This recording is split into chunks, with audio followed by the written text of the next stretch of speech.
Good morning, everybody.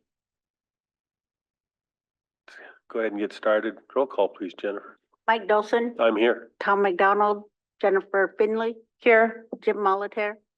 Carol Langford, Danielle Matt. Here. Bing Matt. James Steele Jr., Who now? Martin Charlo, Len Tutis, Lenise Trahan. Thank you, Jennifer. Ben, can I ask you for a prayer this morning, please?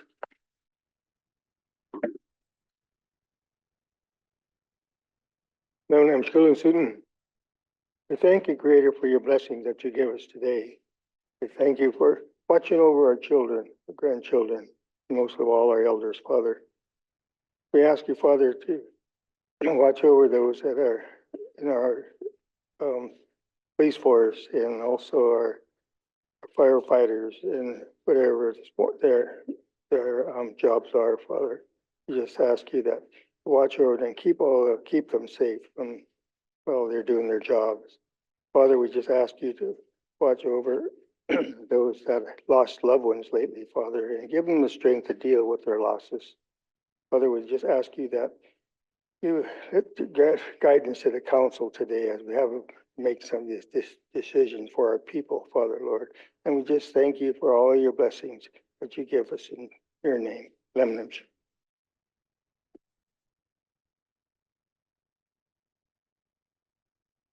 Thank you, Ben.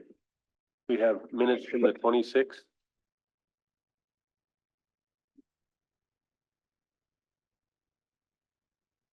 Go ahead, Carol. My statement is I prefer to have transparency when it comes to bringing positions on at the executive level. And I'll leave it at that.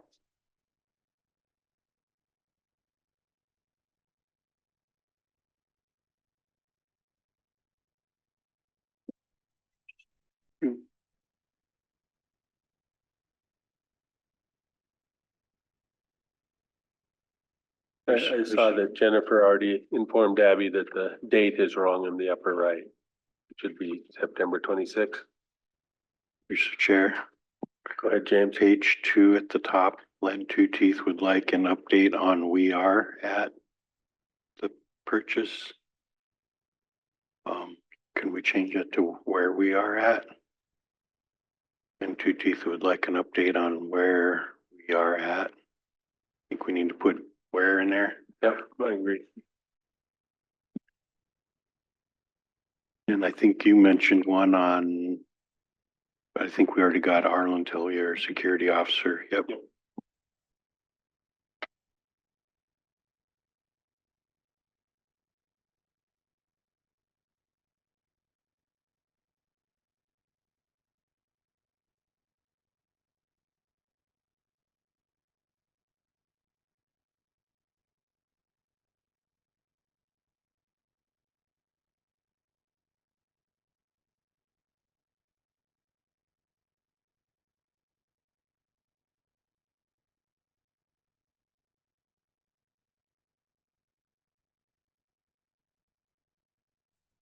Any other changes?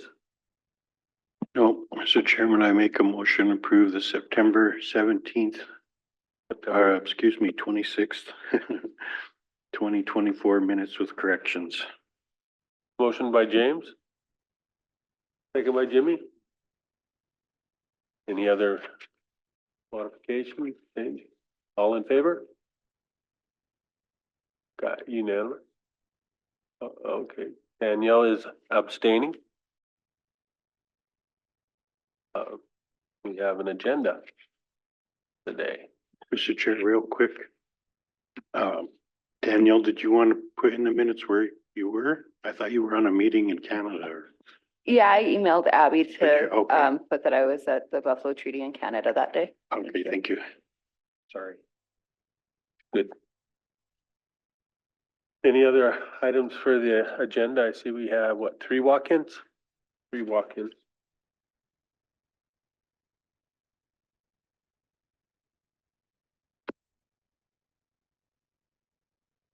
If there isn't anything else, I'd entertain a motion.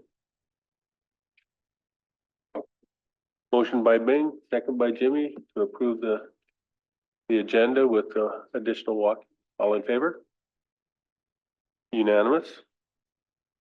Well, let's get to our first walk-in. Lyle, why don't you come up, please? Good morning, welcome.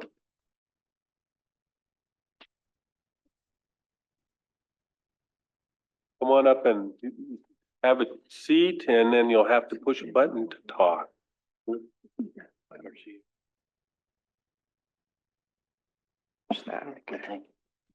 Thank you, Michelle. Thank you for meeting with me. I came up to see if I get a permission for my son to accompany me on a hunt on the reservation. I'm a veteran and I'm disabled because of Agent Orange in Vietnam. So I have a doctor's permission, a doctor's note. And I'm just trying to get, see if he can accompany me on a hunt to help me. Anybody have questions for Lyle?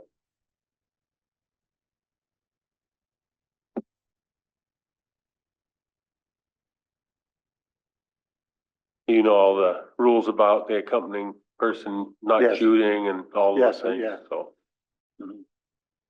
I just need someone to help me I retrieve the understand. game and gut it out and stuff, yeah. Oh, I understand. Yeah. Motion by Danielle, second by Jimmy. All in favor? Unanimous. And then I have a paper here, Lyle. I'll sign it and you can take it and get it signed. Okay. Thank you very much for your time. And today is 10/1.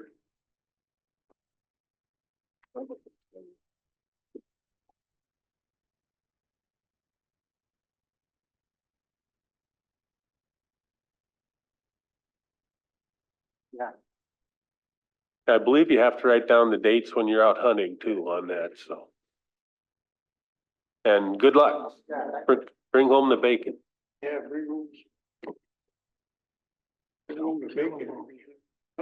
That's about right. Morning, Lynn. Come on up, Michelle.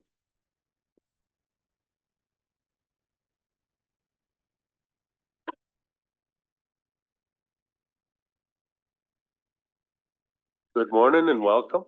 That's correct. Lisa Gwitnam. I came to, first of all, introduce Sarah Dempsey and have her talk about her new practice and then ask for change of duty station for a plan that I came up with and visited with her about yesterday. So Sarah, please introduce yourself and talk about your practice. My name is Sarah Dempsey. I'm an enrolled tribal member here, born and raised on the reservation. I recently graduated with my master's degree in clinical social work, and I'm a social work licensure candidate. I graduated this past June with the sole intent of creating grief resources on the reservation. I've completed numerous grief-specific trainings, attended various grief conferences, with the most recent being the National Association of Children's Grief. I completed my internship with Tamarack Grief Resource Center in Missoula, where as a grief counselor for a year, and I have facilitated countless grief groups, workshops, as well as guided classroom activities with high school and elementary school age children. I also have immense history or personal experience with grief. And I'm proof that grief work and grief counseling can transform a person's life.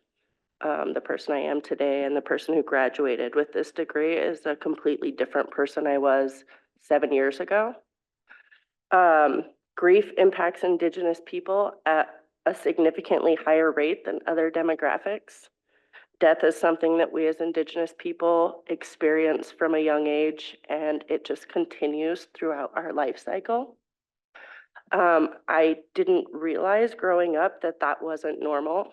And it wasn't until I was a young adult that I realized that not everybody experiences grief at such an accelerated rate. I think that my jaw literally hit the floor when somebody said that they'd never experienced the death of someone close to them. Like I couldn't fathom that because I had just experienced so much grief. So my practice is called Digging Roots Grief Counseling. And my goal is to create a space where clients can embrace their grief using a holistic approach to understand and process their grief. Acknowledging the presence of grief is the first step. Sometimes we bury it down and we just don't want to even identify it or acknowledge that it exists, whether that looks like staying busy or using alcohol or other ways to cover it, to mask that grief. So just identifying it and then identifying how it affects different aspects of life, physically, mentally, emotionally, spiritually, how it impacts your relationship with your friends, your family, your community, your environment, with yourself. In Indigenous communities, particularly on reservations, grief can evolve into complicated grief. Complicated grief is identified in the DSM-5 as grief that extends past a year, and it is grief that can result in explosive emotions, that can result in anxiety issues, that can result in a withdrawal from your relations and community and work. And so part of that is the compounding grief that we experience here on the reservation.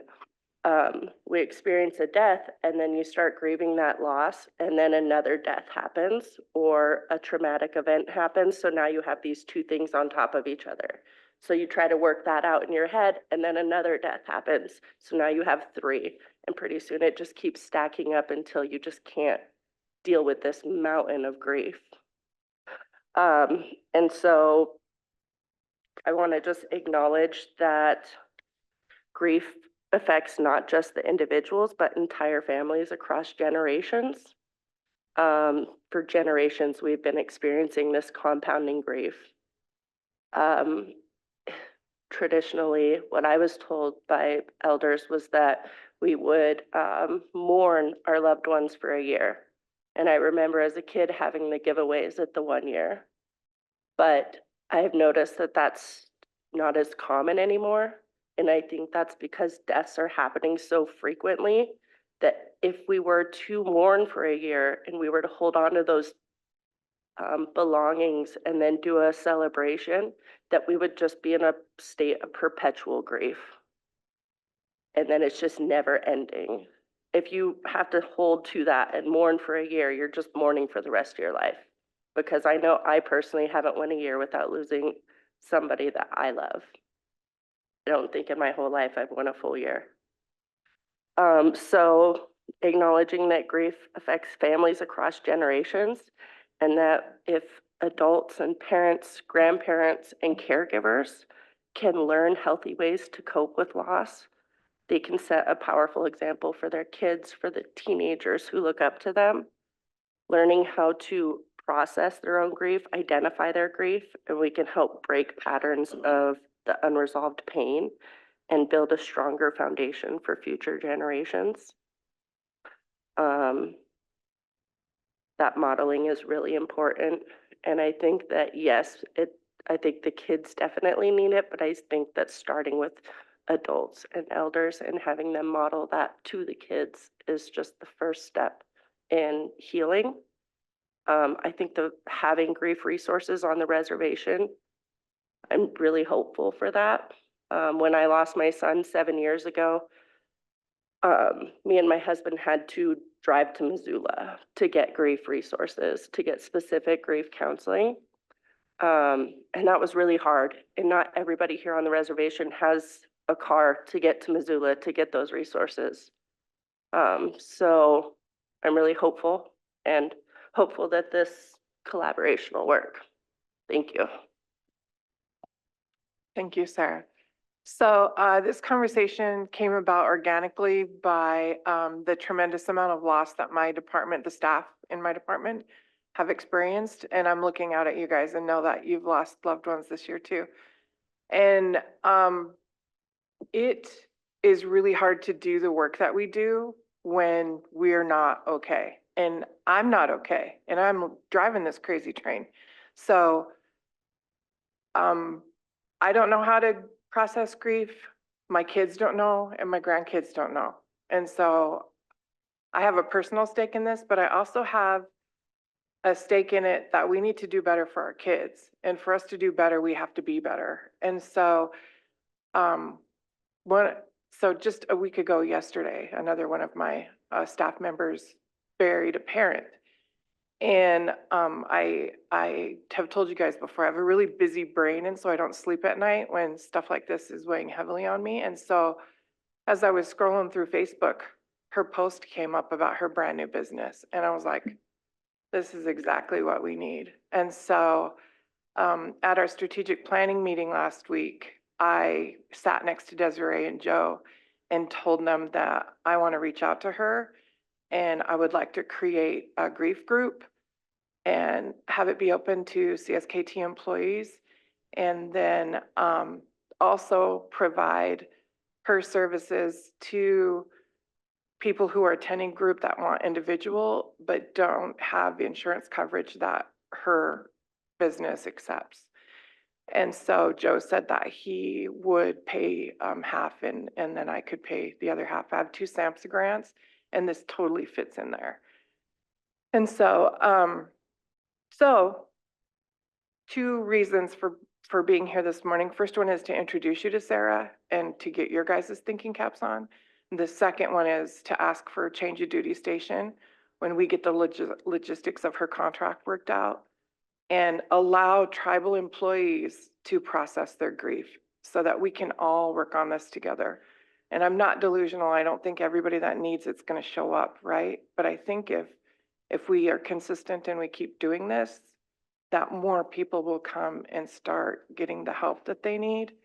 And like she said, not have to go to Missoula to do it.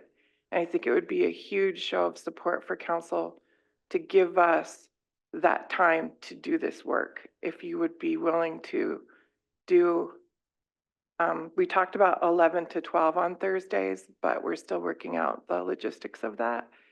But I don't want to pin it down to 11 to 12 on Thursdays, and then we find out that maybe we need to have 2 groups on Thursdays and people could go in the morning or the afternoon. So what I'm asking for you is a blank check for 1 hour for employees to go to grief group when we get the logistics worked out. Go ahead, Carol. Yeah, first of all, I think you're a godsend, and I was also scrolling and I seen your post. And I thought, wow, it's time. I know Sister Edith had a grief group for a while. And I don't know that if a lot of people went and maybe because of her affiliation with the Catholic Church might be something a part of it, but definitely I know I need it and definitely will go. Anything that's going to help get through not only loss, and I guess this is part of my question, is, I mean, it's not only death that causes grief. My son who is in prison has taken a real toll on myself. And so I'm hoping that in this group, and I probably wouldn't go in the daytime. If you had a nighttime session, I'd definitely go to that. But certainly make it available at a different time would also be good. So people, and I would encourage my family to go. I lost a granddaughter 5 years ago, still raw as ever. And definitely, I go to a lot of funerals and I know there's a lot of people grieving. And I think this being available to people will help a lot. But I guess the other question is, how long of a session, or is it kind of like AA, you go and you continue on as your recovery comes along, but then you still go even when you feel like you've got to a point where you're good, but do you still continue to go? Is that how that works, or is there sessions or? I've been doing just a open drop-in policy. And so people can come or not come, and they can go for as long as they want, as long as it's helpful for them. Or they can come for 2 weeks and then stop for a month and then come back for a month. I really don't want it to be something where I lock them in for 6 weeks. But also there comes a point when new people are coming in, so we have to review some of the basics. And so that's just kind of a dance on having enough materials to be able to conform to the group that's there. If I have a group of people who have been showing up every week and we're on week 4, then that's going to look different than if I have a group that 3 people just are brand new to the group and there's one person who's been coming. I might do half of the group with introductions and, you know, what is grief and how's your grief showing up, and then pull in some of the more advanced work for the other person as well. Well, thank you for your dedication to this, because definitely, I think the world needs it. It's not just here on the Flathead Reservation. And Michelle, you and Joe are awesome to be able to bring this to all of our, not only our employees, but our people. Thank you.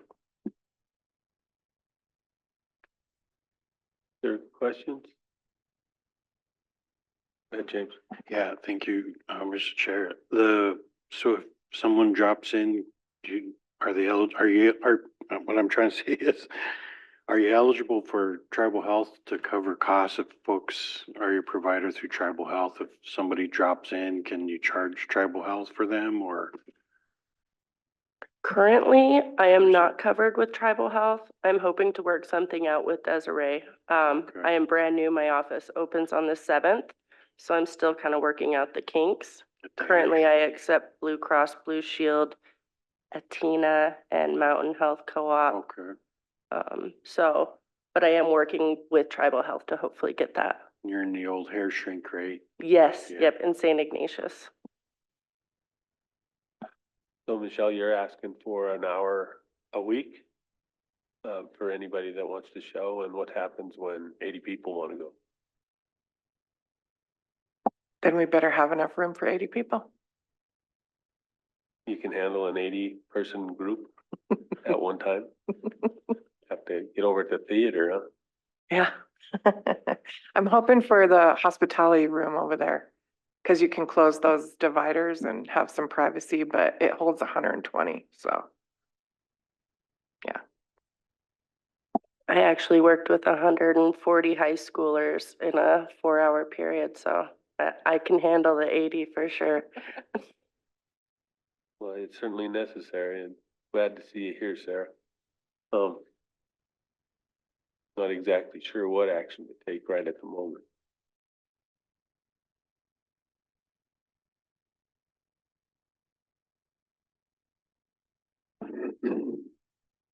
Okay, but like I said earlier, I'd like to express that this needs to be flexible, it needs to be fluid. And so if we pin down a date and a time, then I'm gonna have to come back when it needs to change and come back and come back.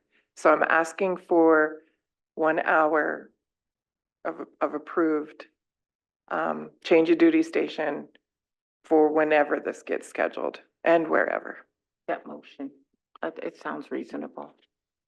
Motion by Carol, provide a flexible hour of change of duty to anybody that will attend the group grief sessions with supervisor approval. Do I have a second? Second by James. All in favor? I think we're unanimous. Thank you guys so much. Thank you. And welcome. Lawrence.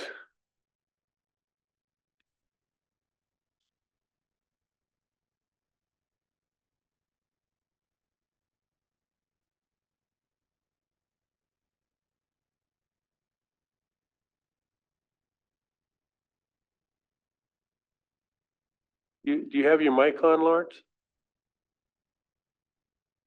Okay, there you go. Submitting the resolution for the December per capita. The cutoff date will be November 7th. And that'd be the last one we will change it. We can start doing the finalized preparation for the distribution. Motion by Lynn, move forward with the per capita distribution for December. Second by Jimmy. All in favor? Unanimous. Thank you. Oh, get it all ready to go. December, happy moment, Hmm.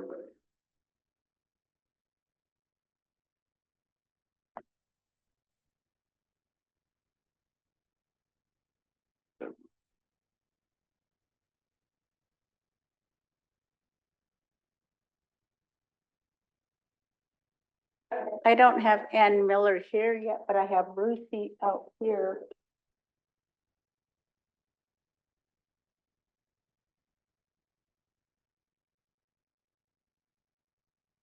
And we do have enough for quorum. I have a couple phone calls I gotta make.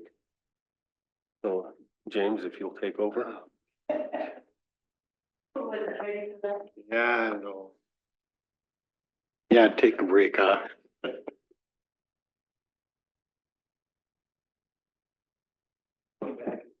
Take a 5-minute break if you need it.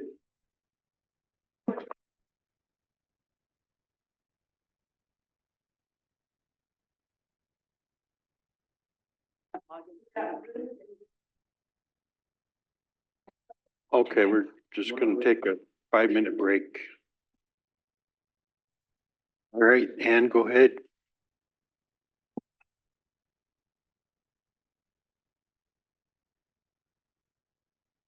Good morning, go ahead. Thank you. I was here, I think, about 2 weeks ago, getting your permission for the pre-application for the continuum of care builds, to apply for a new funding for a new build for the Morning Star. The next step in the process is the resolution that I have in front of you, which is giving permission to the collaborative partner, who is Montana Continuum of Care, to include in their geographic area the Flathead Reservation. And it's for this specific project, which is to target continuum of care geographic areas to address and reduce persons experiencing homelessness by offering permanent supportive housing. Can be new builds, rehabilitation of an old build. So the next step in the process is this resolution. Then we will prepare the application that will be reviewed by the Montana Continuum of Care, who will then probably make some suggestions for change, and then the final application is due to HUD November 21st. We'll also have to speak with Lands about potential sites, and Jody Perez from Housing has been assisting with that as well.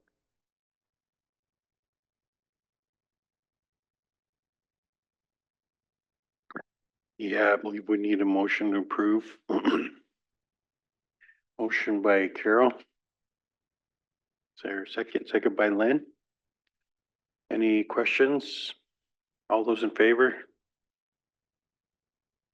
Motion carried unanimous. Thank you very much. Yeah, thanks, Ann. Thank you. Have a good morning. Yeah.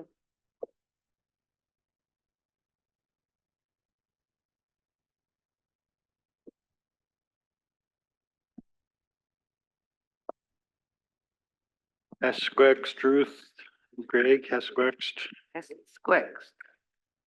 Go ahead whenever you're ready. Good morning.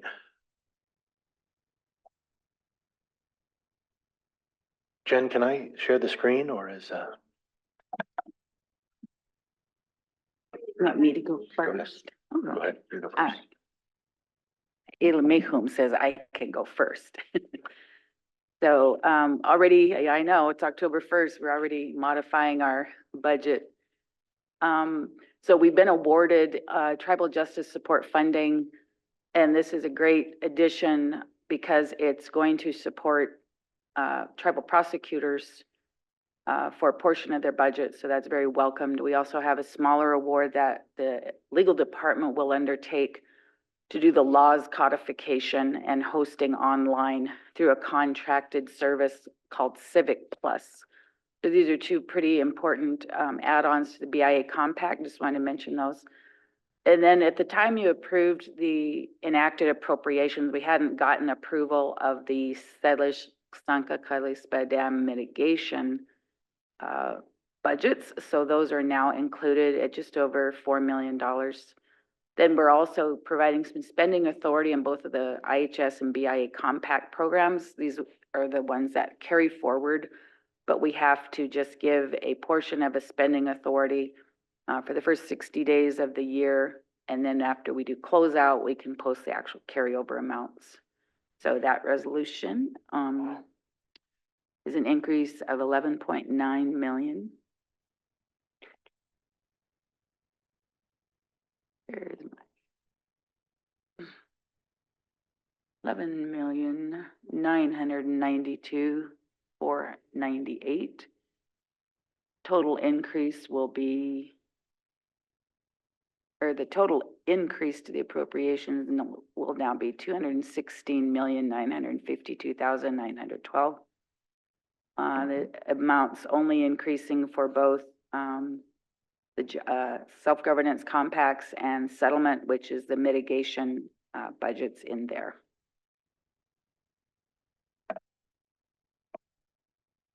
For a motion to approve the resolution.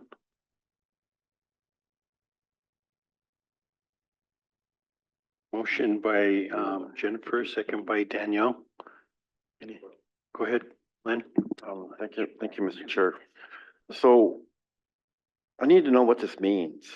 I mean, what services are going to be improved, or what programs are impacted for this? So just to get a better understanding. I mean, I support it. I just want to make sure that I understand what I'm supporting.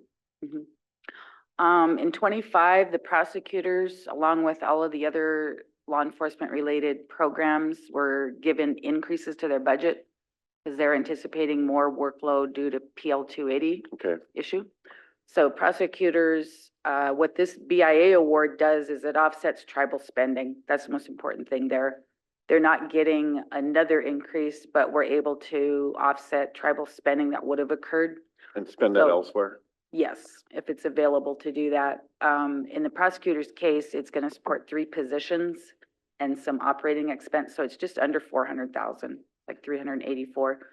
The legal department got a $30,000 award, and that's again to do that codification of tribal laws.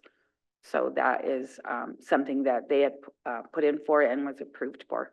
So this is important, to me, it's important to the cause because we had to, create tribal dollars available to make those add-ons to these tribal funded programs like prosecutors and the legal department. Okay. In the other case, the carryover, all along the year, we're receiving awards in both of the compacts, and they're going to be for programs that are just a one-time non-recurring. So in both case, or in IHS case, it's largely ARPA. It's funding that we got paid in fiscal 21. And so as it continues to get spent down, it keeps carrying forward. So that's a great deal of theirs. Same with BIA. We will get to the closeout by November, and then I'll come in with another mod, post all of that unspent dollars available for this year. So in both cases, it's going to be, again, millions of dollars. Some of the activities are just simply, it's the nature of them. We've been awarded a lot of dams and water-related project funding. So natural resources is carrying forward those amounts, like on irrigation rehab, not part of the water compact because it started before that. Some dollars that we've been awarded for the bison range. Forestry gets a lot of non-recurring dollars that will carry over. And DHRD has carried forward a lot of their ARPA funding that was paid in support of 477 program. Okay. So follow up. looks like a Chairman. lot. So, and I think I may have asked this before, but the 90 million that we receive every year, are we is the interest that's derived from that, is that, can that be discretionary, spending by the tribe? No, it may not. So that's spelled out exactly what what we're gonna have to do with it. The principal and the interest that's part of the water compact settlement dollars, including the indexing and the interest earned on all of that portfolio, must be used to carry out the activities described and agreed to in the water compact itself. All right, thank you both. Mm-hmm. Go ahead, Carol. Yeah, just curious, Ruth, when a department or administration, when they add positions, are they required to get approval to add those positions, or is that no longer required? As I understand, you have returned approval of org charts to the council? But does that mean a position that has been hired, that you can just Yeah, if they, hire it and then add it and then say, here's our org chart? and I just want to make a comment, at least in the budget way of looking at it. You know, management has to decide how to form and create or sustain their organization to carry out the work. So I don't do any evaluation of whether they add or change a position. Okay. And the fact remains, it doesn't matter really, you know, to me, what they do with that. They still have to operate within the available funding. So budget is determined, as you know, months in advance, and it's based on what is available. Okay. So, you know, a federally awarded, tribally funded, it doesn't matter. There's an amount that we are allocating.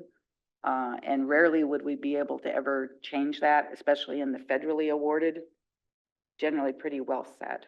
Because it appears that a position, but I'm just wondering, is administration, is it slushy? Does it have extra money to just kind of like, okay, we need to do this, or we want to add this position, or is that, how does that happen? Or is everything budgeted down to the dime and that's not possible? Your expectation should be that the org chart that is the most recent org chart for any division, mine included, has the number and placeholders for positions that fit into the work plan. So for example, I think we could use Ruth was tasked with adding a position to her org chart that included a tech or a specialist to mentor into the role in budget. So we changed the org chart to add that position, and then went to Ruth and talked about budgeting for that acquisition, and then we're bringing that person on board towards the middle of this month. So your expectation should be for the org chart to be set for the discussion around budget before hiring, so that it meets a logical and so- rational. Okay, and so that's when we would find out about it, is when she comes forward with the budget, says, I have a position I would like to add. You can either keep it or take it out. That's usually how it happens, correct? Yes, ma'am. Okay, so we have a position that has been requested from the Kootenai Culture Committee. And it's called a resource person, I think, for the Kootenai National Forest, Lynn. And it's been put off time and time again, and so I'm wondering, is there a chance that that money could come available? And we were basically told that it'll have to come from somewhere else, so something else will have to go in order to do it. But and I was thinking, if administration is fluffy or slushy, is there funds there that can do this, add this position? I appreciate the use of the slushy or And I don't fluffy. mean I nothing understand against completely. And our job, of course, is to articulate to you the budgets and how tight and straight and narrow they are. And we'll get that for you so that you can see what that looks like. You'd be asking, I think, to reallocate funds away from one area to another. And I can certainly follow up with Tony to understand where that falls on the org chart, and then B, follow up to find the financing and funding to make that happen. Because I heard Ruth say carryover at the end of the year, it'll come in November. There could possibly be something there if it isn't already earmarked, right? And so there is a possibility that that could be taken care of? Great question.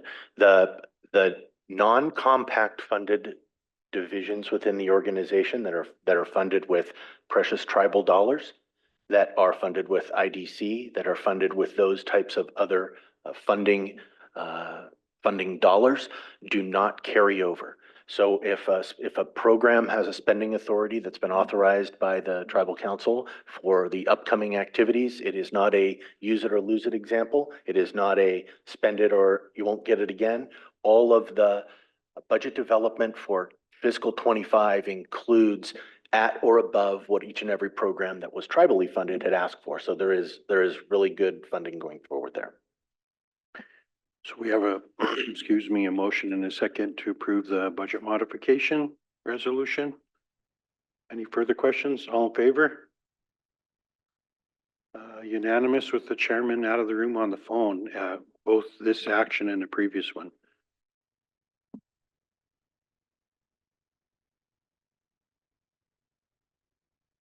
Lemon Truth.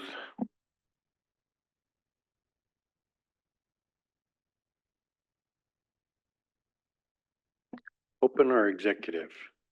This can be an executive if you like. Executive session, please.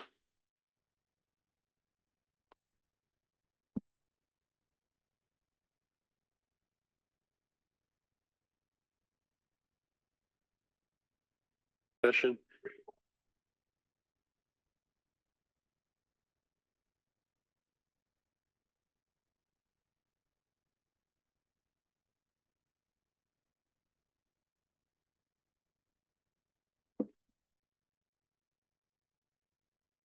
So good morning, members of council. Good morning. So I'd like to bring the first matter here, which is a request for approval from the council to renew our engagement letter with REDW. REDW is our existing auditor. We've had an ongoing relationship with them. This is the 5th year of their relationship with us, and I'm asking permission to move forward with the engagement letter. It will require the chairman's signature as we move into the audit phase of fiscal year 2024. Would entertain a motion to approve the engagement letter with REDW. Motion by Jimmy, second by Bing. Any questions? All those in favor? Unanimous with the chairman out of the room. Thank you. The second matter before you is renewing or requesting approval from council to enter into a non-compete agreement with our existing CPA, external CPA. Her name is Linda Putney.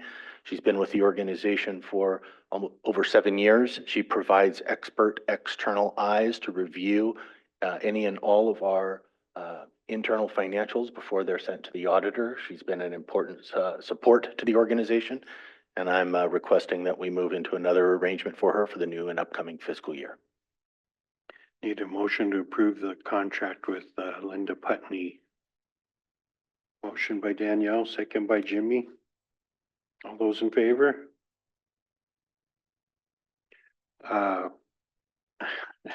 7-4, 1 opposed, Carol and the chairman out of the room. Yes, go ahead. I'm also opposed. 2 opposed, Carol and Len. Chairman out of the room. Just for the record, Mr. Chairman, we have a tribal member business, tribal member consultants that are capable of also doing this work too. And I just feel that this should have, we should give them the opportunity to bid on the projects. Thank you. Thank you, Len. Next, Greg. Those are the only 2 motions or the only 2 issues I have for the group today. And REDW will be looking to get on the calendar in the next 2 meetings to present the audit findings from the prior year. All right, thank you. Go ahead, Carol. I just want to acknowledge you, Greg, for all the work that you've done on these skate parks. I know you're behind the scenes all the way, and I appreciate everything that you do because things definitely get done when you talk. So thanks. Thank you, ma'am.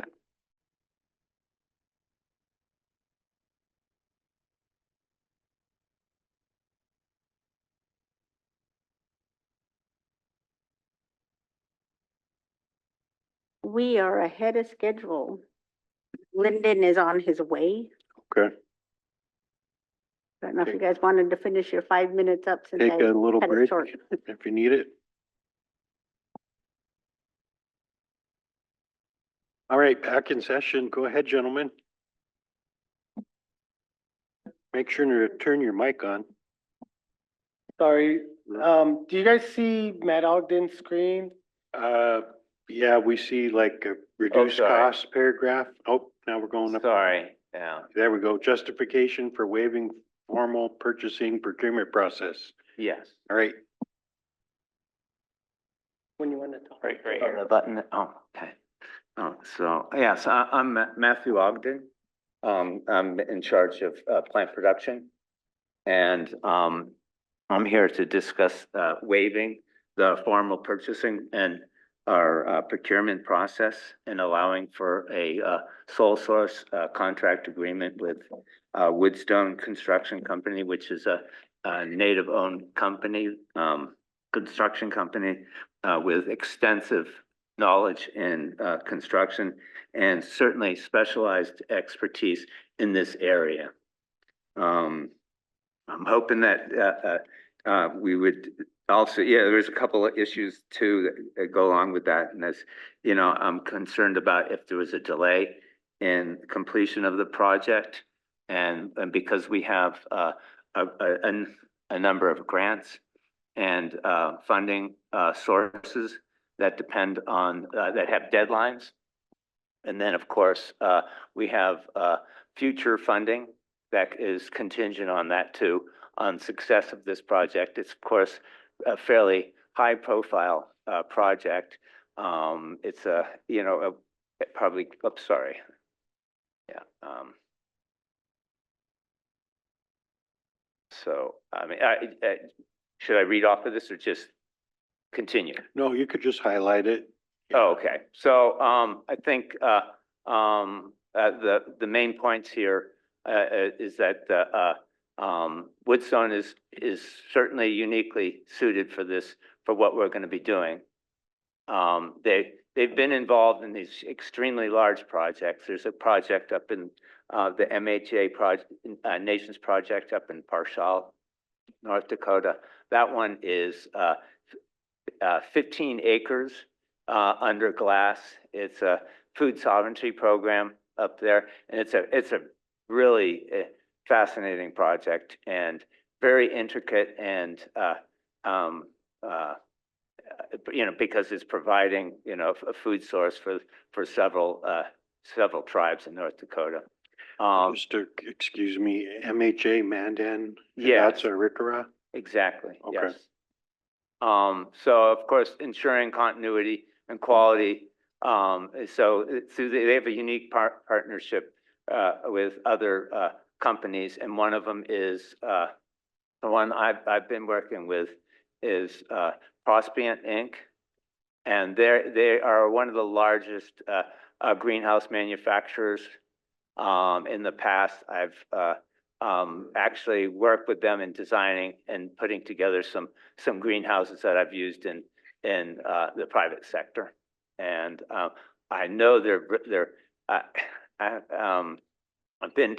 seen a lot of been to a lot of nurseries and seen a lot of greenhouses, and I think they have produced one of the best quality and durability as far as durability and also aesthetics. So their greenhouses are going to be dependable and certainly yeah. Also, Woodstone is it has worked with the CSKT. I think they were involved in that Quatoknik Resort and Casino renovation. There's, of course, I did mention the unusual and compelling urgency, and that if we, you know, delaying award of a contract could affect the outcome or the delay the project completion. So we do have some we have in June there's the, and I think this is an extremely large one. This isn't, I can't see it. You want me to talk on that? Yeah, because yeah, go ahead. So the first week of June, we're gonna be hosting the annual Intertribal Timber Symposium. We're expecting to have around 400 people. A lot of this funding for these greenhouses came from BIA money. And we're hoping to spotlight the greenhouse at that symposium. We actually had Aaron Baldwin, Cameron Polk, and some other BIA folks here a few months ago to look at our greenhouses, but they have not got developed yet. But we're hoping to have it up and going by June. And you guys are more than welcome to join us at the symposium. Yeah, also I didn't mention, but there's, probably more than a half a dozen, funding sources. So several are grants, and the others are also funding, BIA funding and, bar funding. And, there's actually a couple others that are, I'm applying for right now. So, there's quite a few, and they each have different requirements, but I've reviewed all those and then put together a budget for that. Also, I guess is just as important as everything else here is the fact that because their contract fee is a 5% fee, which is fairly I think fairly low considering. I have looked at a few others, including SK&M, and of course Woodstone is more specialized in doing these kinds of projects. So, anyways, that's yeah, we can definitely see there will be a reduced cost, yeah, to it. The project itself is, so Division of Fire is over here, is in this location. This is where, this is the future, this is the site for the future facility here. There will be some upgrades to the existing facility here, which is south of that. I'm going to move right to the layout here. Each one of these, this north, this has to be flipped around, but anyways, so each one of these structures are funded by, have different funding sources, but I've managed to pull them all together. And so what will happen is we're hoping to construct a head house here, which is a warehouse, and then three greenhouses. Even though these say future, we have the funding for these two here. So we'll have three greenhouses. Those will be overflows from the existing facility, because we are probably at this point way under capacity for we have orders probably on the system that exceed probably 1.5 million. So this facility here, our existing facility, is only has an output of a capacity of around 900,000. So we need, that's just for conifers for a post-fire reforestation. So we were hoping that we would construct these three here, and that would take care of at least for another year. It depends on future demands, but it looks to me like we would most certainly probably build a fourth in a year or two. So that would complete the conifers for one through three, and then of course we have a white bark pine greenhouse. This is a greenhouse that would be dedicated to white bark pine and 5-needle pines. It would be, it's a high-end greenhouse, and it will also be, or state of the art. It will also, and that actually, that has a separate funding source, but it would be, right next to it, we're gonna build a endangered species or a threatened endangered species and a cultural plant species greenhouse here. And then, a hope is that we'd also have a rangeland plants greenhouse, south of that. And that would be one we'd work with, the bison range on. So we would grow plants for that and for, prairie communities too. And also, there'd be a number of other plants that might go in there, but these are very specialized greenhouses, these three here. And then, we have some greenhouses that are being used as shade houses, but we're gonna retrofit those. And those, we have funding to retrofit them and turn them into, they'll be like holding houses. And then what would happen is the overflow from white bark pine would go in there. So once we get the white bark pine up to size, we would move them into the retrofit houses. And that goes for some of these other plants in these specialized houses. So that we're trying to keep that side, all the work that we do with these in that area there.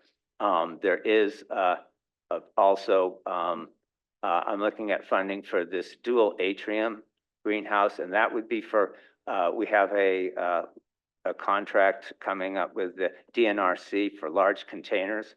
So we'd grow the large containers in this house here. We also have funding for this equipment building, even though it says future equipment building, that one we have funding for. And that one will be, it will be mainly for, like, we have a lot of heavy equipment, but we also have planting equipment. There's a lot of things that we have in Ronan that we probably need to have them all together in one secure place. So all of that equipment would go into that building there. And there's a possibility down the road, because the way these structures are built, that the future office building would be attached to that. And I guess, yeah, there's not a lot of room for office, you know, here. This would be just the office for the nursery, but this could be the office for the entire, for forestry too. To be a fairly large building. And there's still room over here. Also, what's going to be, what we're hoping to accomplish is we have a building which is a 40 by 40, and hoping that will become a seed lab. There's a plan in the next page for the seed lab, where we'll conduct germination and purity testing, and of course some viability testing. So, and the seed treatments will be done. So I just want to say, you know, Matt's been with us for a long time. He's been working on this. He's been phenomenal in trying to marry all these grants and all this funding into a facility that is going to advance our ability to grow both native and culturally sensitive plants, and also grow trees for us to plant in the areas where we cut and have birds. So I really applaud Matt in his efforts.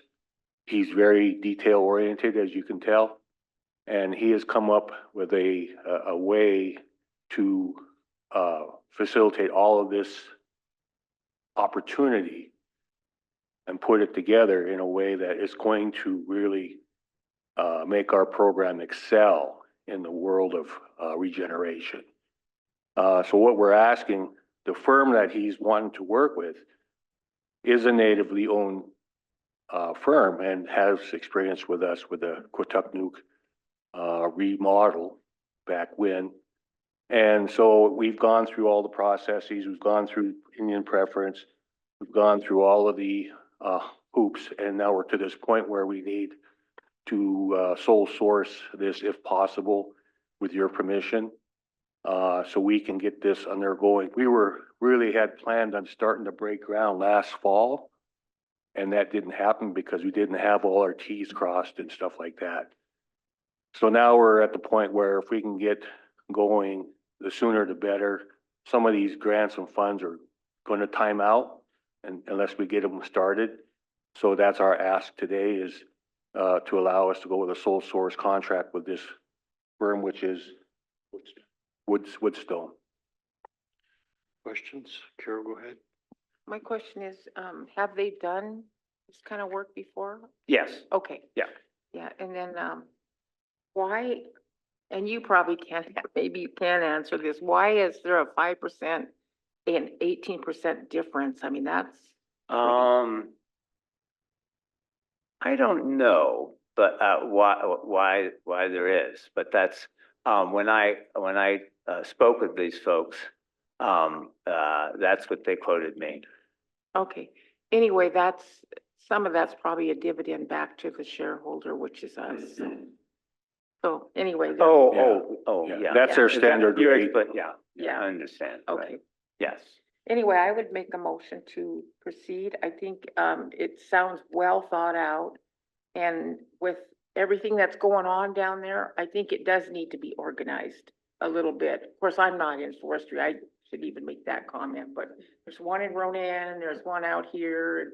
Now you're marrying it all together. Plus, it probably brings more employment to people who have the lesser skills, and I don't mean no disrespect to them, but it'll employ people that have those Yeah. skills, those kind of skills. I was going to say that it would not only bring in, we would have more tribal folks employed. We'd also be able to bring in SKC because I think there's a educational aspect to this and a research aspect. So we'd have SKC and University of Montana and other higher institutions too, research. It sounds like more money coming in to help Yeah, us do yeah. the job we need to do, so. Motion by Carol, is there a second? Second by Bing, go ahead, Len. Thank you, Mr. Chairman.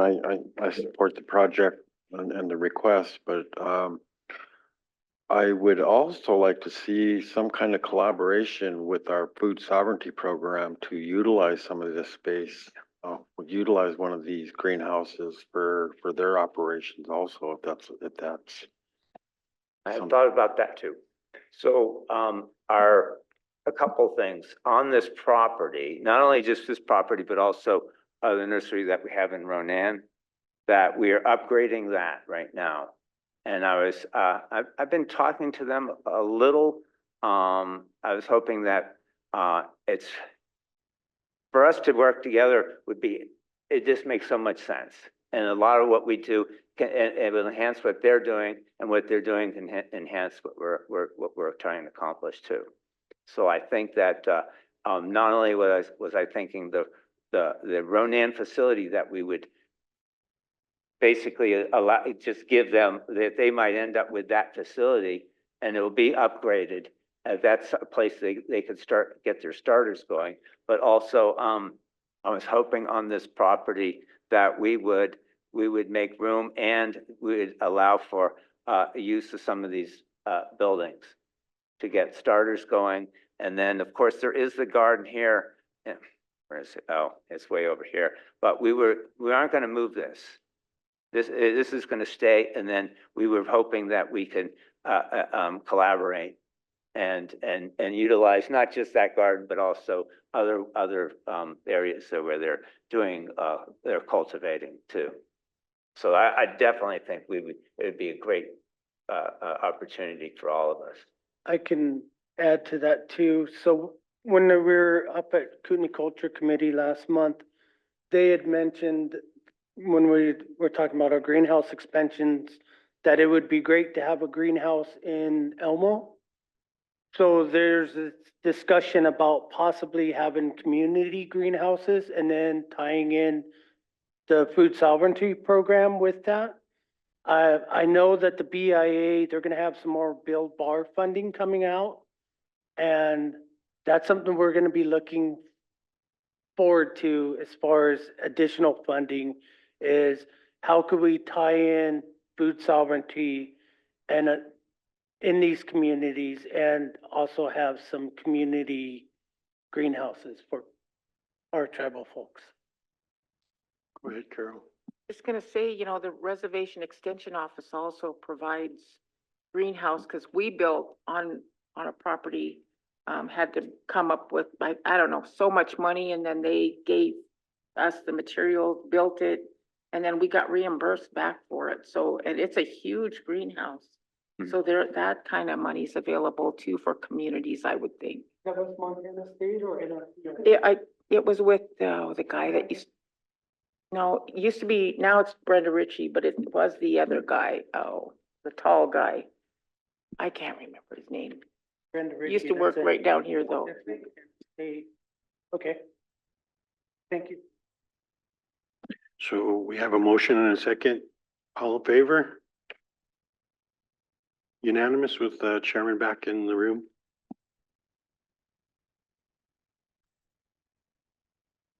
Well, thank you very much. Yep. I'm just taking notes. Yeah, we just gotta break some ground now. Okay. So you're gonna have, Definitely, yes. you're gonna have painted gold shovels? It's gonna be a state of the art Might be the greenhouse. It's a complex, complex. I want to give a shout out to Matt.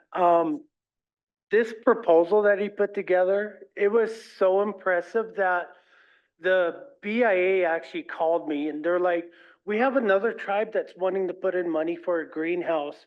Can you send Matt? So we sent Matt to White Mountain Apache, and with his efforts, he got them 1.6, right?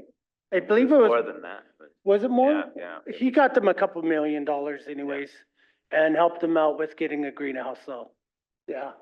He's awesome. Thank you. Oh, thank you. Thank you. If you didn't get us any free credits at their casino or anything, or? I'll ask. So, yeah, you have to eject this, right? So hit share and then stop sharing. Okay. Oh, okay. Thank you, James.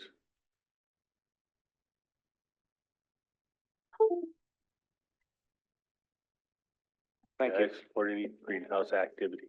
Oh, somebody left something? Hi. Good morning, come on up. Okay, I'm here for two things. One is to get the resolution to purchase Flathead Lake Inn approved.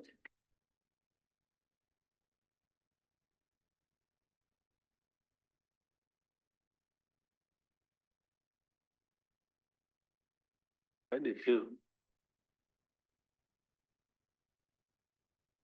I believe there was something approving purchasing and, Patricia Hibbler was requesting today for a resolution. It's, yeah. Patricia just sent it to me about half an hour ago to put the resolution for approval. Okay.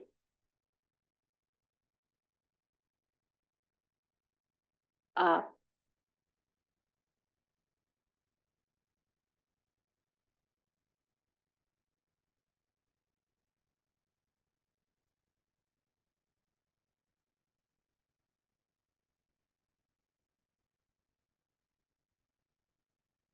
Mr. Chairman, I'll send this to Dan and ask him to look at it, and hopefully you guys can approve this resolution after legal update. Yep, Okay. that'll work. after legal. And it needs to go to Abby.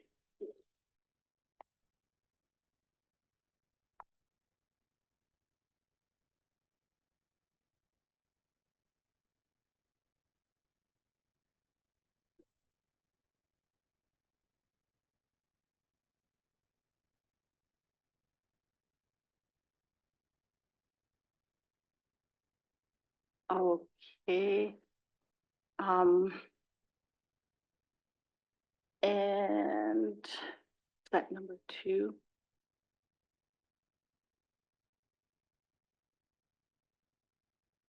What I'm also here to request is a waiver to the personnel process to, immediately hire the 2 current employees at Flathead Lake Inn until they can get through the actual tribal hiring process.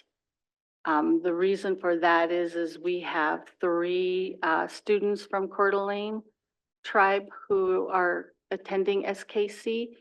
And they, when we reached Coeur d'Alene tribe yesterday, they had an agreement with the current owner that they would be there through December.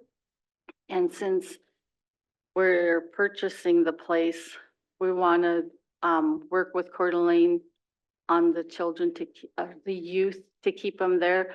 They're very respectful and very good individuals.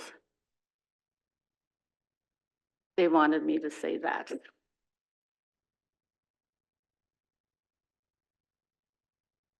The chair? What do we call that? An emergency hire? Yeah. TEAs, okay. TEA. Go ahead, James. Yeah, I make a motion to approve a TEA for the 2 staff, Yes. right? Temporary employment agreement. Second by Carol. Oh, motion by James, second by Carol to hire these 2 individuals on TEA. All in favor? Go ahead, Len. What is the tenure of the TEA? 30 days, 60 days, 90 days is I my would like, understanding. if we could, 90 days to get through the process.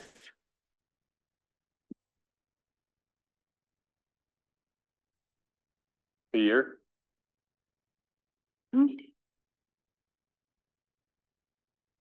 Because they will participate in training as well for the facilities. My thought was 90 days. Yeah. Okay. So, I mean, Motion for 90 days. that was what my motion, Okay. that's my intention was. All in favor? In favor, Lynn? Unanimous. Get them hired. Okay. Thank you. Have a good rest of your day.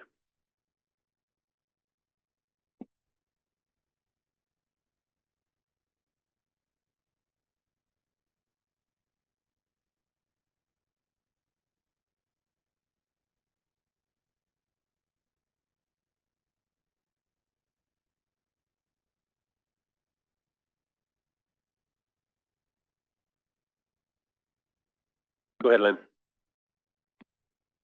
So we have a little bit of downtime. I just wanted to bring up an issue. Yesterday got a call from, tribal member, Dolores Plumage. And you guys know Dolores lives over in, Fort Belknap. And she brought an issue, it's a boarding school issue. You know, Fort Belknap has dealt with, bringing some of their kids home. Well, Dolores has located a family member that was, a resident of a boarding school in Rapid City that, lost his life over there and is in a cemetery over in Rapid City. And she's having discussions with family about wanting to bring him home. And so reached out to me. I'm not sure if she reached out to others or not. I know she mentioned that she was going to. But I just wanted to just bring that to the council's attention. I think it's a very important issue when, you know, just to show respect to our boarding school survivors and the families that were impacted by that. So at some point in time, I would like to have discussions with our legal department and preservation about what that would entail if we when we do support the families that make these kinds of requests, because It, I mean, makes me wonder how many tribal members we have out there that are buried in cemeteries that have never made it home. And, but I just think that's, something that we need to be cognizant of and, just let the membership know that, this is something that's really important to us. So, but anyway, like I said, I just wanted to bring it up and at some point in time, have a discussion about what this is gonna entail for us, so. Thank you. Thank you, Lynn. Definitely we'll get a hold of preservation. I don't know how many repatriations we've actually had, but we have had some in the past. But I don't know about body folks that have been buried home. Haven't heard of that yet. Except for the three we mentioned at Fort Belknap. Is legal available? Jen? Yes, they are coming down and they requested executive. We need another 5-minute break.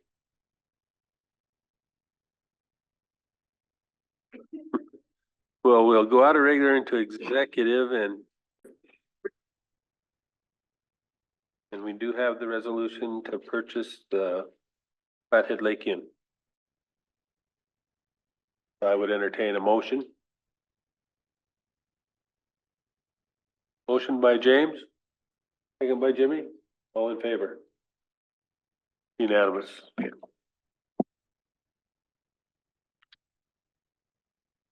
Anything before lunch? We'll recess for lunch.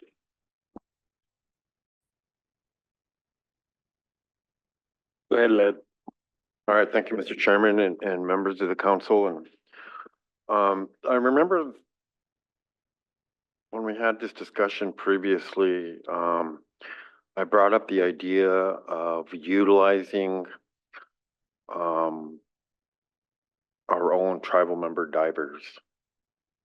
As owners and managers of the South half of Flathead Lake, I think it would be great if we can get our own dive team together and, someone can utilize in case we have a situation like the barge incident that, but I do know that there are a few, certified divers out there that are tribal members and, if we can reach out to them and get some kind of agreement together where we could start training them and having them on the team, I think that's, that would be a huge benefit to the tribe. So if that's a resource we can get together, but just wanted to mention that again. Thank you.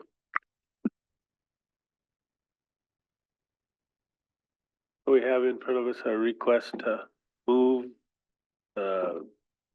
vacant tribal disaster preparedness emergency service coordinator from forestry to Chauncey's division, environmental protection.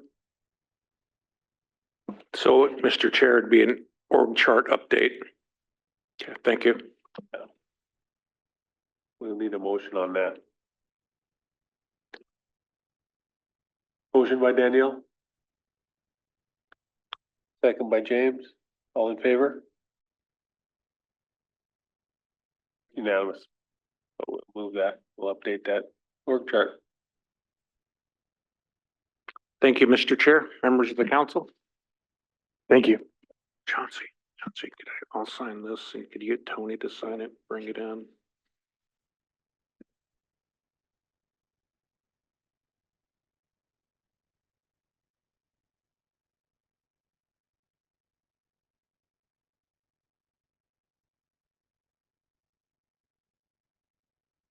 Give it to Tony.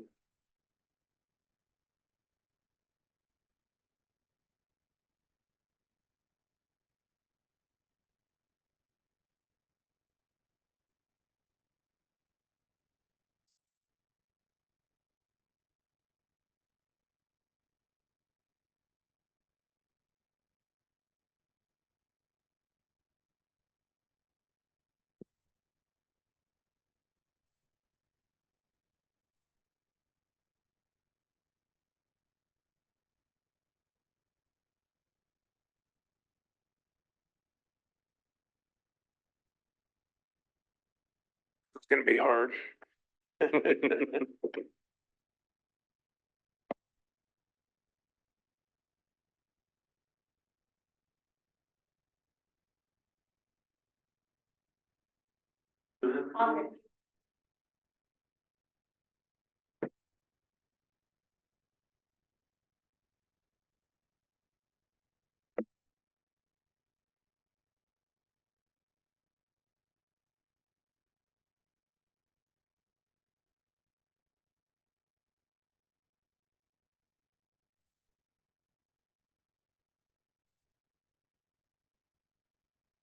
I'll pull it up on the screen.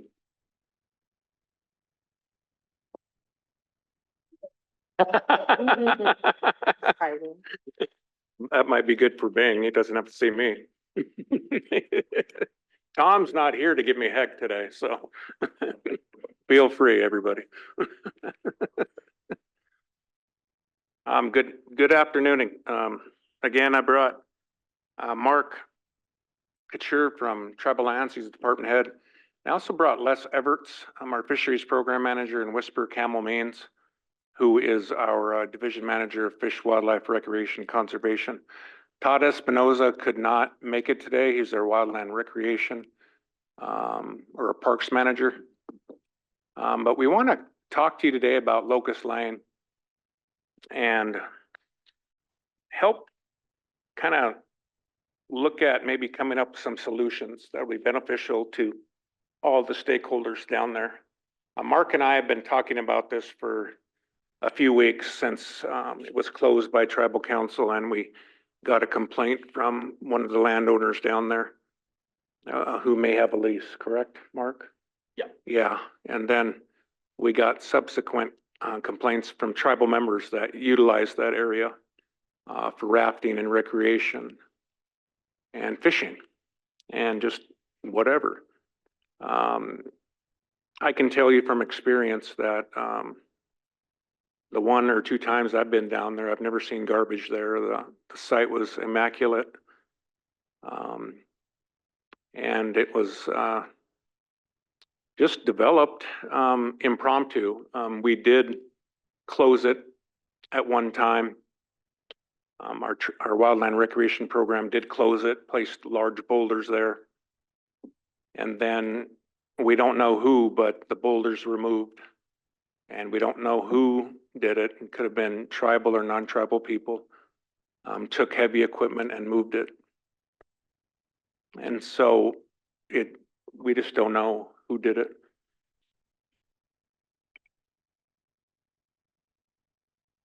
Can you share that? Oh, put the video on, okay.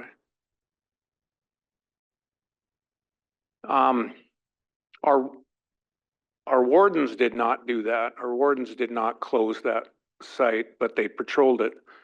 It was our wildland recreation program that put those boulders there and closed it.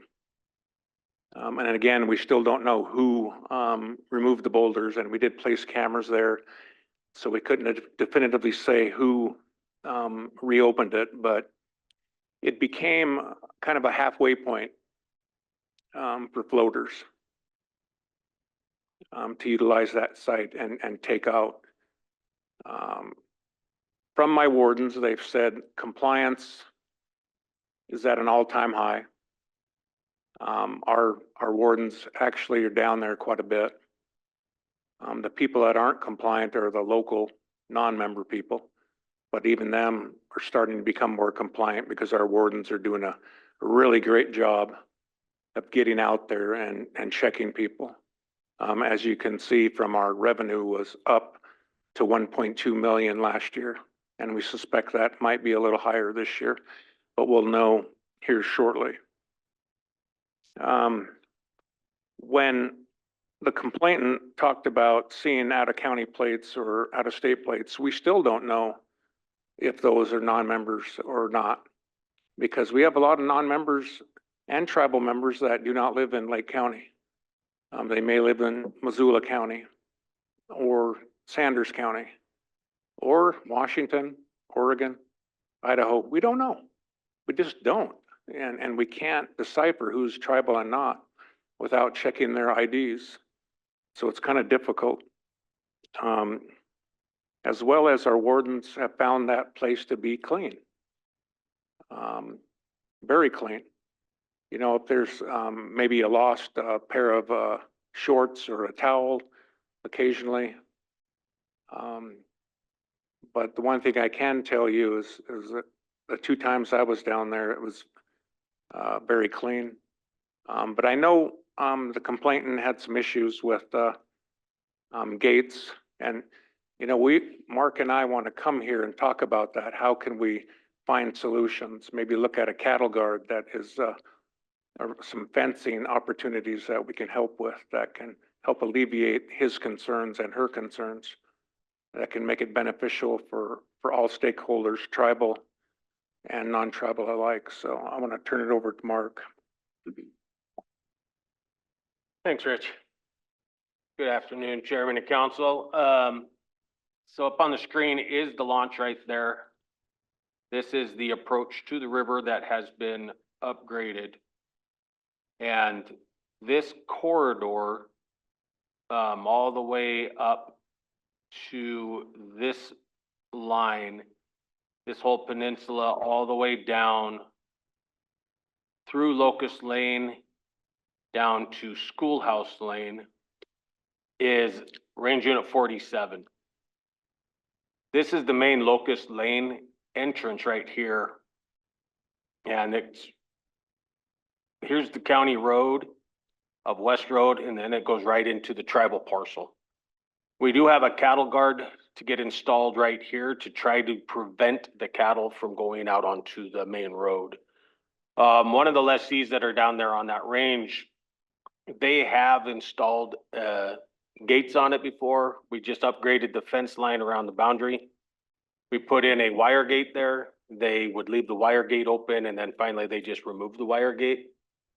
So the lessees went and got a metal gate and they put in there, and individuals, instead of opening and closing the gate, they just ran it over with their truck. We don't know who or anything like that. But to, like Rich was alluding to there, is to alleviate some of that hardship along that lessee in use. Getting the cattle guard installed here and having the south portion of the road fenced off down to the boat launch, and creating a recreation site down here for parking, potentially a vaulted toilet. So everything right here could be set up outside of the range unit, which would benefit the recreation side of it, fishery side of it, or anybody else that will be utilizing it for recreation, fishing, access, just floating, or even fisheries if they are doing any studies in that lower portion of the Flathead River. Where's the next closest boat launch from that site? The improved one is the closest one is down here at Dixon, at Hoskins Landing, not at Agency, but at Hoskins Landing. That's the one that's semi-improved there. And the other closest improved one on the Flathead, the lower Flathead, is up at Sloan's Bridge. Right there. Those are the 2 sites that access that whole section of the river. From Sloan's to Dixon those are the only 2 actual sites. There are many impromptu sites that have been built along there where people recreate down there and camp along the river. And they have campsites down there. They have their rafts or anything with them, and they'll access the river. But these are the only 2 that are really set up for launching. And what we've seen, Councilman Two Teeth, is, at least what I believe, is more tribal members are utilizing the river. But we're also seeing more non-members utilizing the river. It's kind of a hidden gem though. not as many non-members, but we're seeing, at least in my opinion, the tribal membership is finding out that this is their river and they want to be down there and recreate. Not just float, not just fish, but recreate, and swim and camp and just be with their families. And it's nice to see. Just my thought. One thing that Tribal Lands had noticed also was in the years of 17 to 21, we had an egg lessee down on this portion by Faust property. Right here on Evergreen Lane, this is where it's a access road, and then here it turns into the tribal lease. The lessee at the time, in that time frame, came in and requested to get that gate locked because of a illegal launch that was happening down in this area where people were coming in and launching their boats off of this section.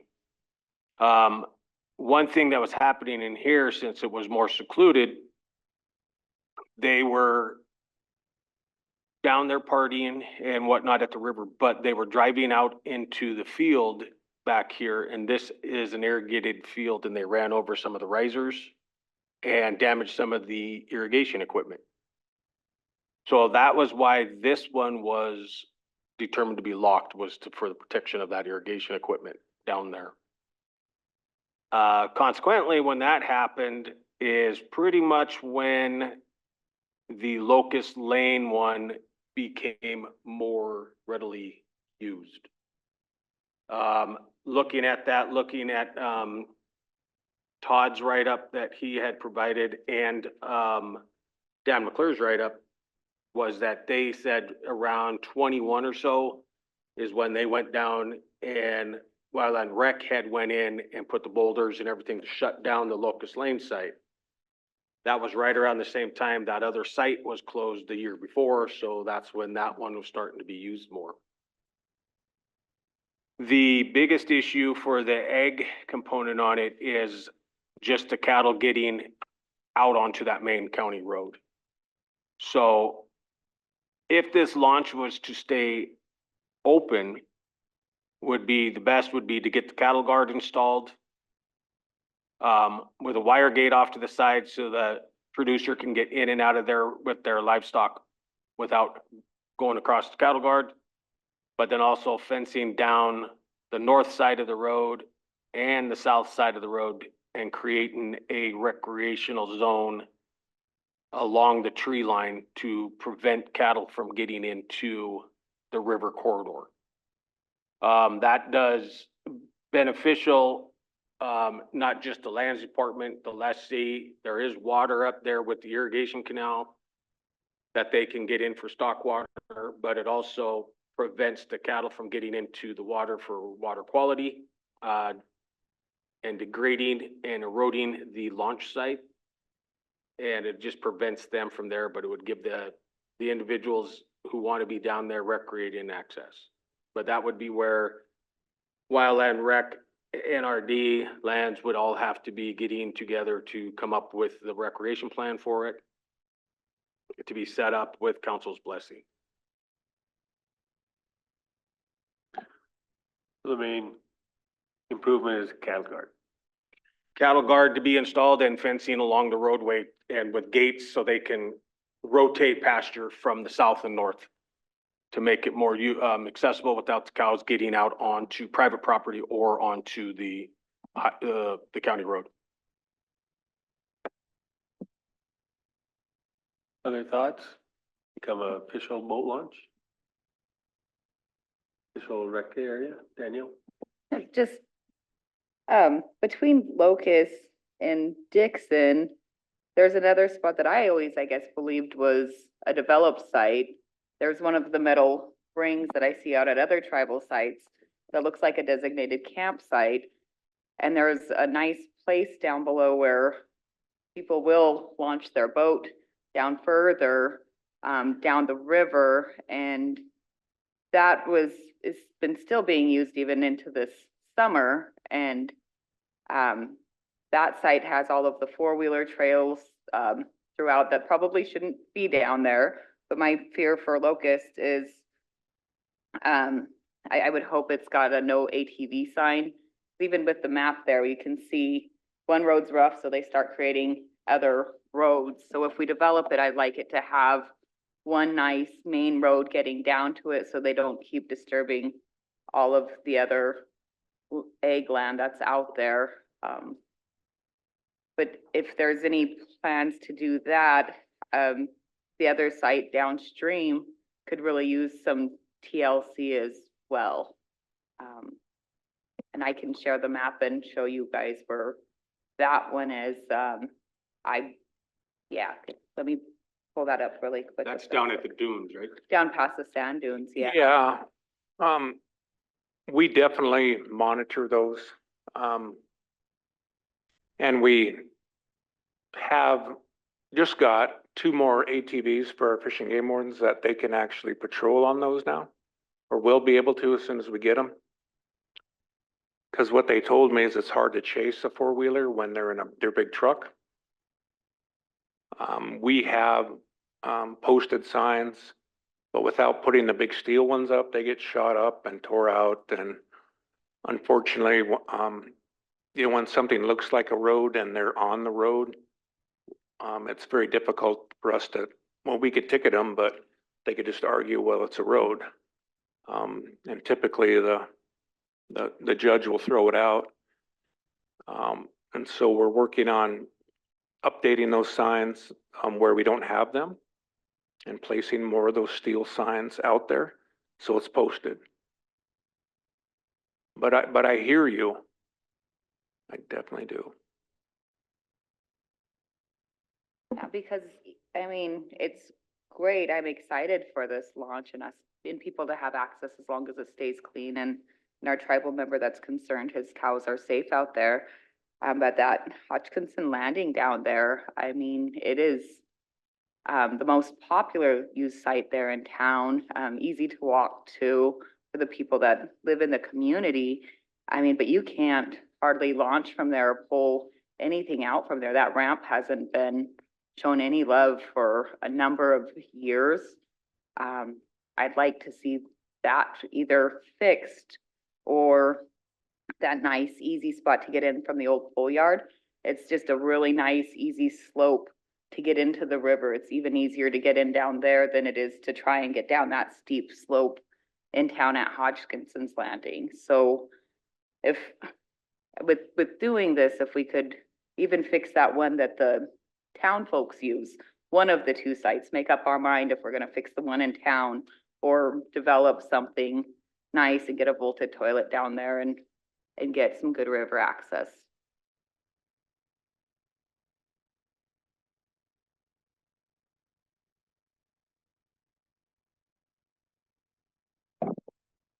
Wondering if Miranda wanted to respond since you're the one that sent the letter to the council. I know you had, I know I had heard, come up to the mic. I had heard Rich say, you know, every time he goes down there, it looks pretty clean. Well, you told me that you have cleaned it up many times, but turn it on. We're constantly cleaning our roads, beer bottles, cans, inner tubes down there, constantly, once a week, twice a week. Our kids ride horses up and down that road, down to the river, and they're not able to do that. There's 4 or 5 families that live on that road, and there's probably 30, 40 kids that live on that road. They used to walk up and down that road, ride their bikes up and down that road. They're not able to do that anymore. So there's probably, 30 vehicles that come out of that launch boat site nightly.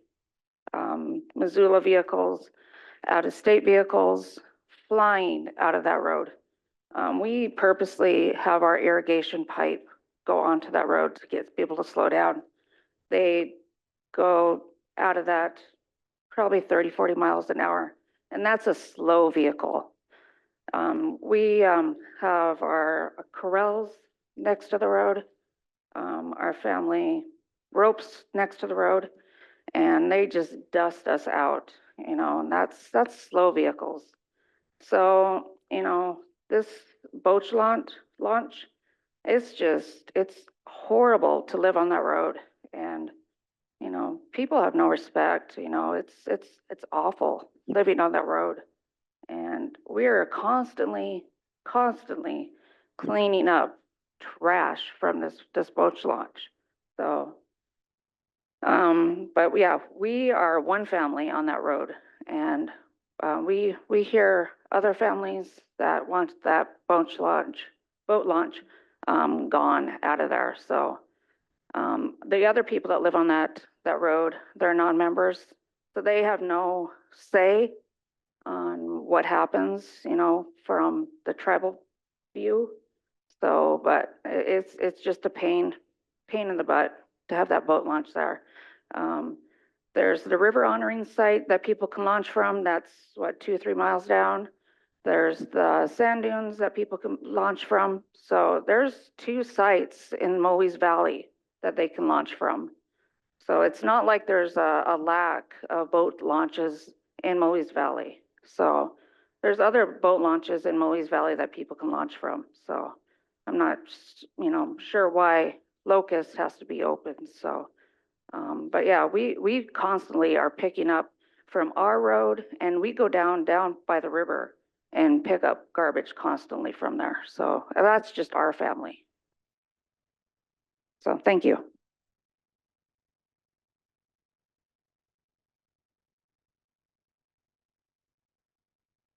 Mr. Chair, can we have Les talk about those boat launches a little bit, please? Go ahead, Les. Yeah, related to Hoskins Landing, the channel's changed enough in there that it's just shallow and it's really only effective at higher flows now. And that makes the drop down in there a little less steep so you don't have to go over as much, but it's a steep site. And that's been a problem for the last 4 or 5 years. It's gotten worse. I think anything below 8,000 CFS, you really can't launch there and get out to the river. Canoes and maybe drag your raft a little bit. So a lot of people then pioneered that one at the old post and pole yard, and that became a little bit popular. And I know NRD's talked with Wildland Rec. Well, we've talked amongst ourselves, and Wildland Rec's kind of looking into actually improving that site. The idea then would be that would be improved in such a way that would be a low water site. They could probably both be used in high water. Hoskins, I think, would still get used. It's a little bit, I don't know, it's more convenient. It certainly has a lot of history there, but that site's been problematic for a while, and that's why the post and pole yard got pioneered. But unless it gets improved, it's not a very, especially in high waters, I think it's a little swift there. The idea was maybe to dig a little lagoon into the bank there so that you'd have some still water, but yeah. The one at Moise at the sand dunes you're talking about is a pretty good one. It gets used a lot. I don't personally use it because you got to go through the sand dunes, and by the time you get down there, you could plant corn in your boat if you're dragging a boat trailer. It's pretty dusty, and then also in low water, it's a pretty tough site. You really got to back if you've got a boat on a trailer anyway. Of course, that's not everybody. Again, it's great for rafts and canoes and stuff, but it can be problematic at these kind of flows we have late summer, which is when a lot of the activity happens. Mr. Chair, can I say one last thing about that? The other portion of Hoskins may also be that as we're doing some stream bank reconstruction in the Bison Range Reach and leading up to that area, once all that reconstruction of that channel is complete and the restoration, then we can look at maybe doing more work at Hoskins and maybe with shoreline permits, dredge that area out a little bit. But until everything that's mobile moves down from that restoration. We can't work on Hoskins until we get that done, which it will be starting, I believe, next year. So we are still looking at Hoskins. We want to make that a better, more attractive, accessible site because a lot of people use it. But there's just some work that needs to be done to build up to that.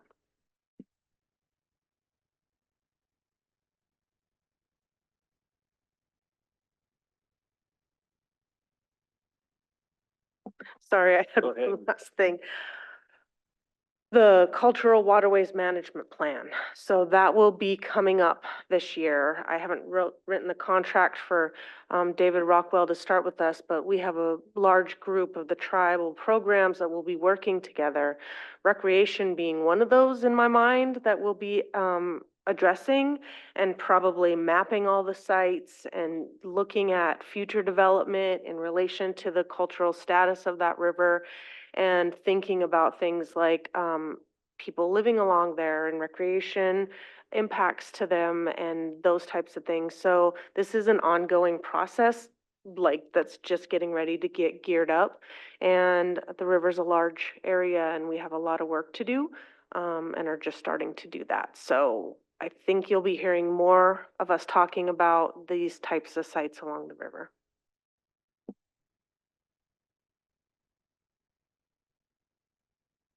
Go ahead, Lynn. Thank you, Mr. Chairman and members of the council, and thank you for all the information.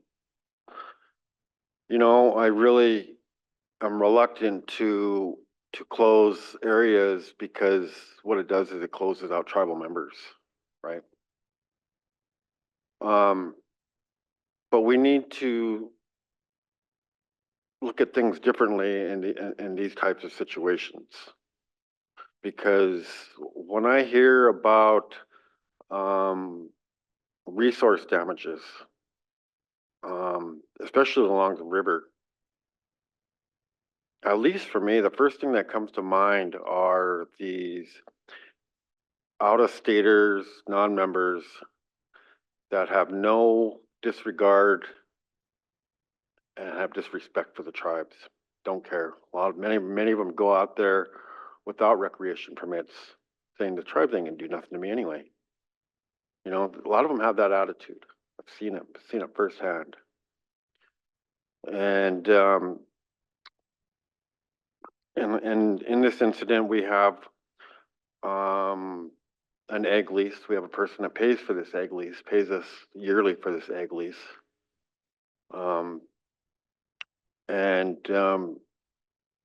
He's obviously impacted by this. But and not only that, this is an unauthorized boat launch. Wasn't ever part of the planning process to develop this. It just happened. But I just I think about the people that live around that area and have to see it every day and see what's going on over there every day and tell us. You know, they're the ones that have to live there the rest of their lives. And, you know, and I respect the fact that Shauna Miranda, they take time out of their lives to go down there and clean up the garbage. They don't, it's something that we don't see, you know, because I imagine by the time we get down there, the garbage is already picked up, but it continues to happen. And, you know, just knowing that there's other boat launches not too far downstream and not too far upstream. I don't really. I'm kind of split on this, but yet I understand that the damage that's being caused up there because of a lot of the people that are just down there throwing out garbage and et cetera, et cetera. But I think I'm just gonna have to, you know, continue to agree that we just keep it closed. Keep it closed and, you know, at least give it time to heal, for the land to heal. But Anyway, that's my thoughts on it. Thank you. So James, Yeah, thank you, Mr. Chair. I think my first thought is if any, if I went to my neighbors who are non-native and went across their land, drove across their land, started accessing the creek and just created a little boat launch and left a mess for them to pick up, that wouldn't fly. They'd be calling the sheriff's department right off the bat and the cops would be there in a heartbeat. And that's with any of us. If we tried that anywhere on the reservation to go across a fee property owner's land and do what they're doing here on tribal land, it would not fly. So what makes them think it's okay to desecrate tribal land like this? Oh, that's just those Indians' land. It doesn't matter. That's the problem that I have with it. And we have the benefit of the folks that they're keeping care of it, picking up after these other folks who are disrespecting our property. They're disrespecting the lessees in the area by wrecking the irrigation equipment and that kind of stuff. I mean, it's just utter disregard for tribal property, tribal land. And that's the first thing that just jumps out at me with this whole thing. And we've seen it a variety of places on the reservation.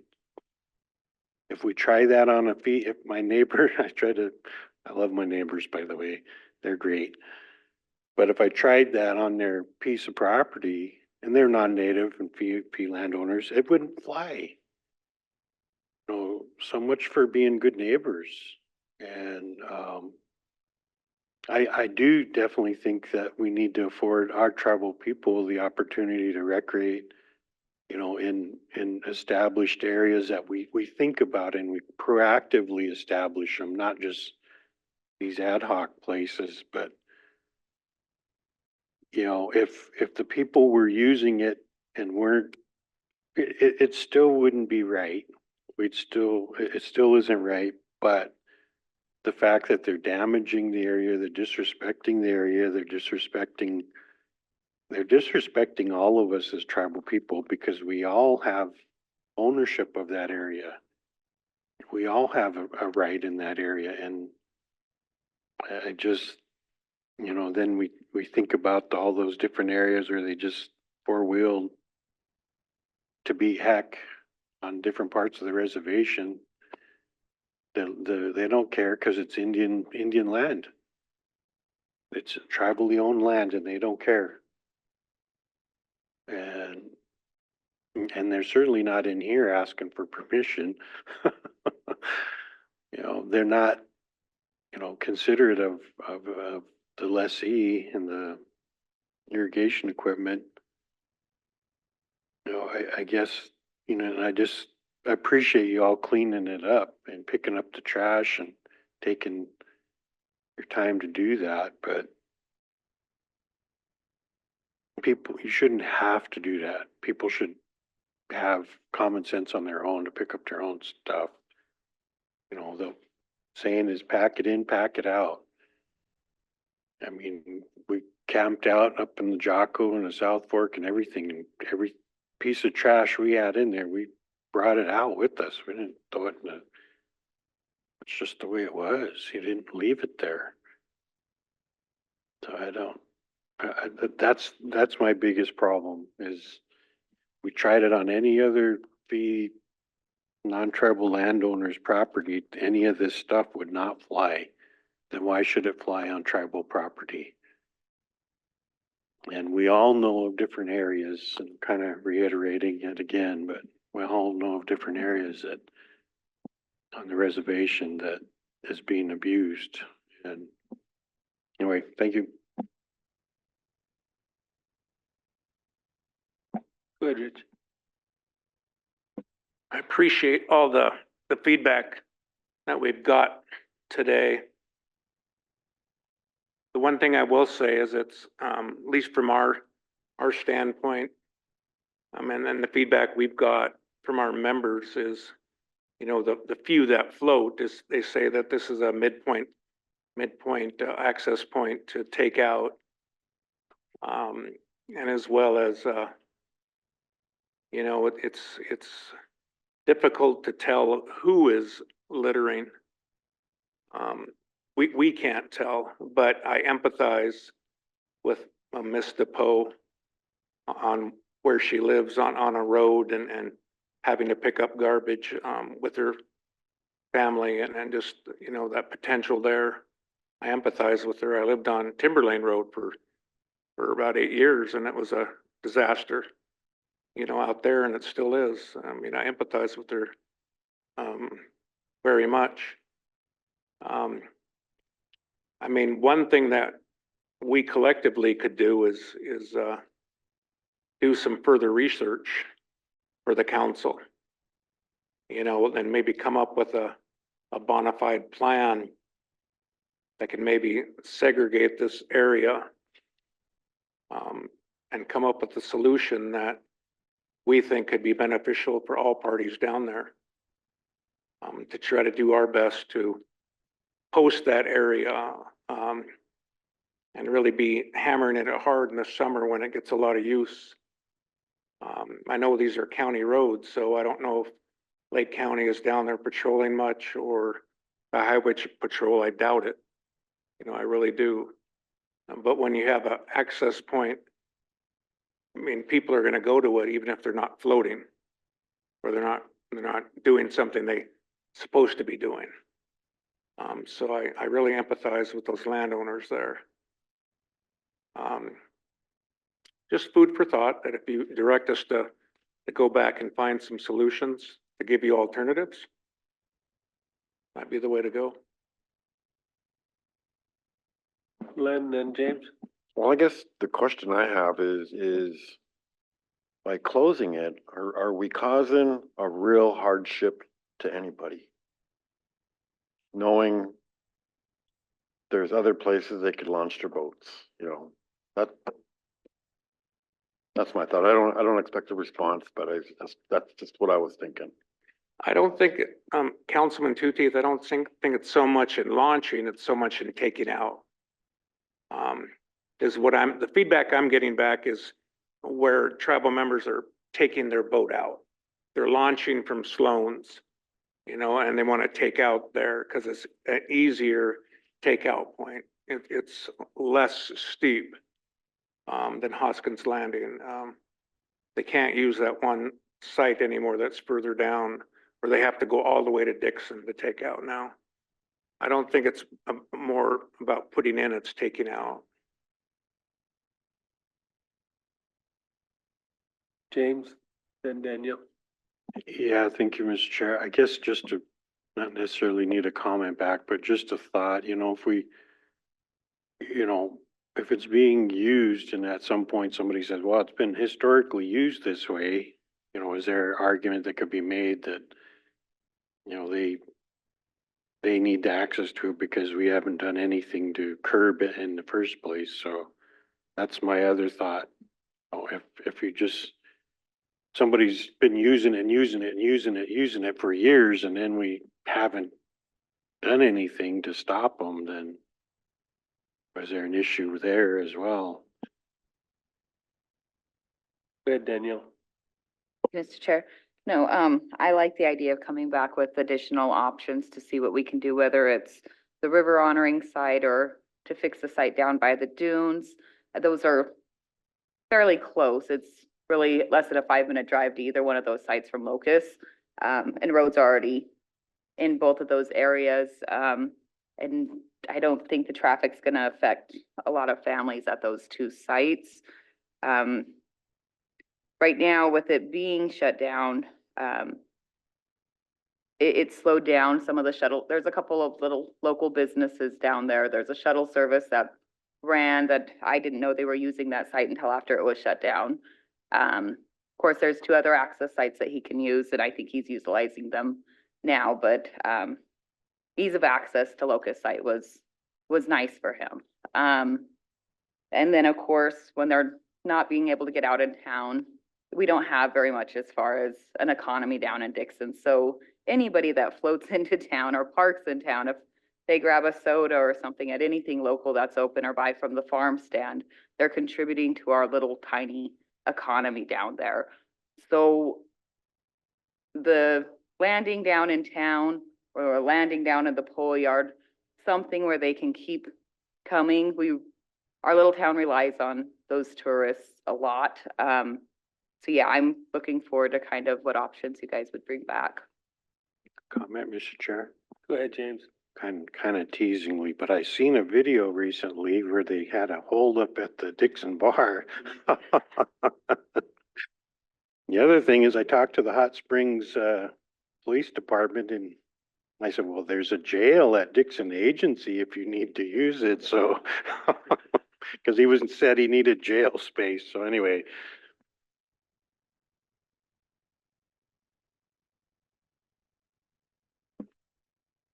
Mr. Chair, the site is closed right now. And there's a deterrent there, at least, where people can't take out anymore. So people are aware, including our tribal members, so. I mean, Can you go back to the site? What are the other roads all about? You see there's roads going up and down river from there, kind of thing? So I'm gonna bring you back out to West Road. The original road that you see break off to the northwest here accesses this section where the irrigation canal separates it. There is no crossing across the irrigation canal, so when they come in, the lessee of ours utilizes this to help maintain the private property fence in theirs to keep the animals out. But when the cows are in here, they have to have access there. Where it crosses the canal, this little southwest turn here was due to a little bit of a slope incline here that comes down, and then you would come down to the further west road here and access that road all the way through the lease west of the canal to come out at Schoolhouse Lane on the south portion of that section of the ag. A lot of individuals started creating these little spur roads, not just because the road was rough, but it was to try to get access to the river. And when we go back up to the top, that's how this other secondary road by the timber come in. People wanting to look for potential campsites or anything to recreate down there. The spur road right here that comes down, that one was actually created years and years ago. I want to say probably by the lessees in general. So they didn't have to drive this extra path to get down to this road to go south. So they just built their own jump road to there. But then here, this is where the road, it was quicker for them to come in straight, sit around the big corner. And I don't know if the road's too rough for them, if they have a boat trailer, or if it's dust, or if just coming out, it was just quicker to come out that way. It's all flat ground, very hard to deter them from creating any new roads. This road was the main road that would come out to the north sections to come back out onto the county road. But as you see there, that was the main road.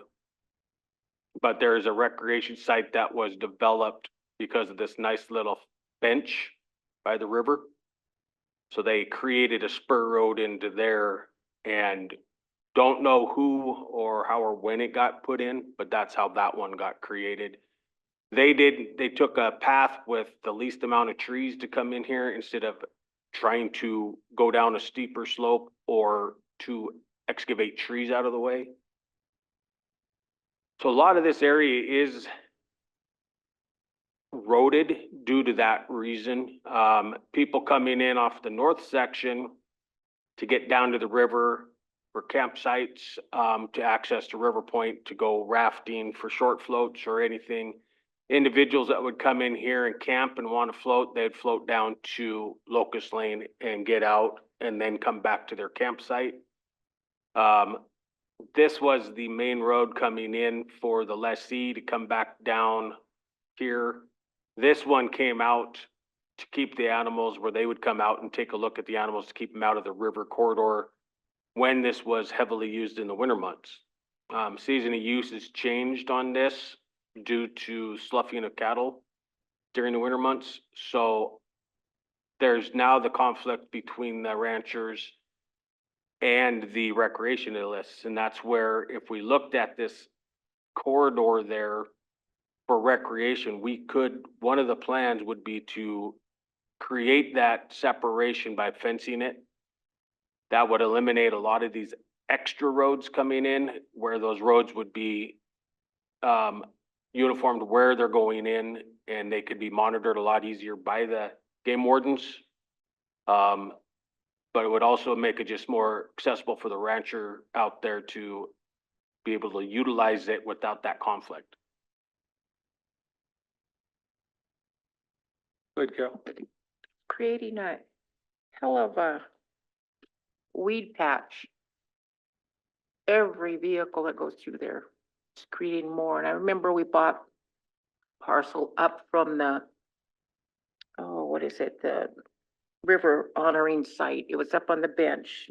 That flume goes through there. And I remember we bought it and the property was fairly good shape, being farmed. And we took it over and it just became a big weed patch. And I'm just like, oh my gosh. And that's when Donnie Dupuy and me took a ride on the other side of the river and realized that we probably shouldn't have been going back there because it hadn't got all the weed infestation yet.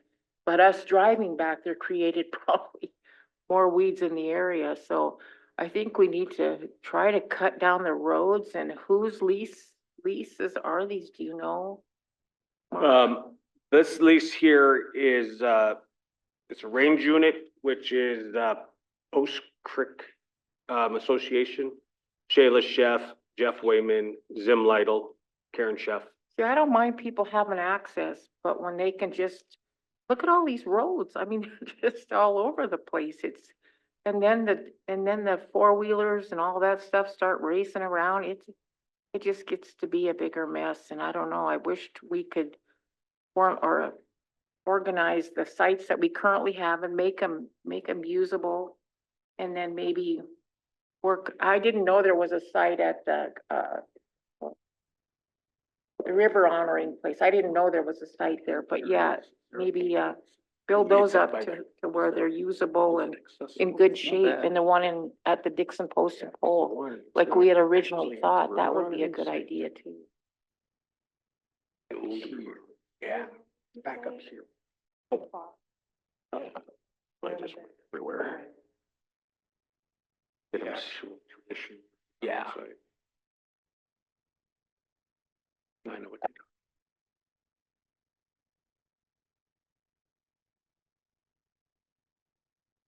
Go ahead, Les.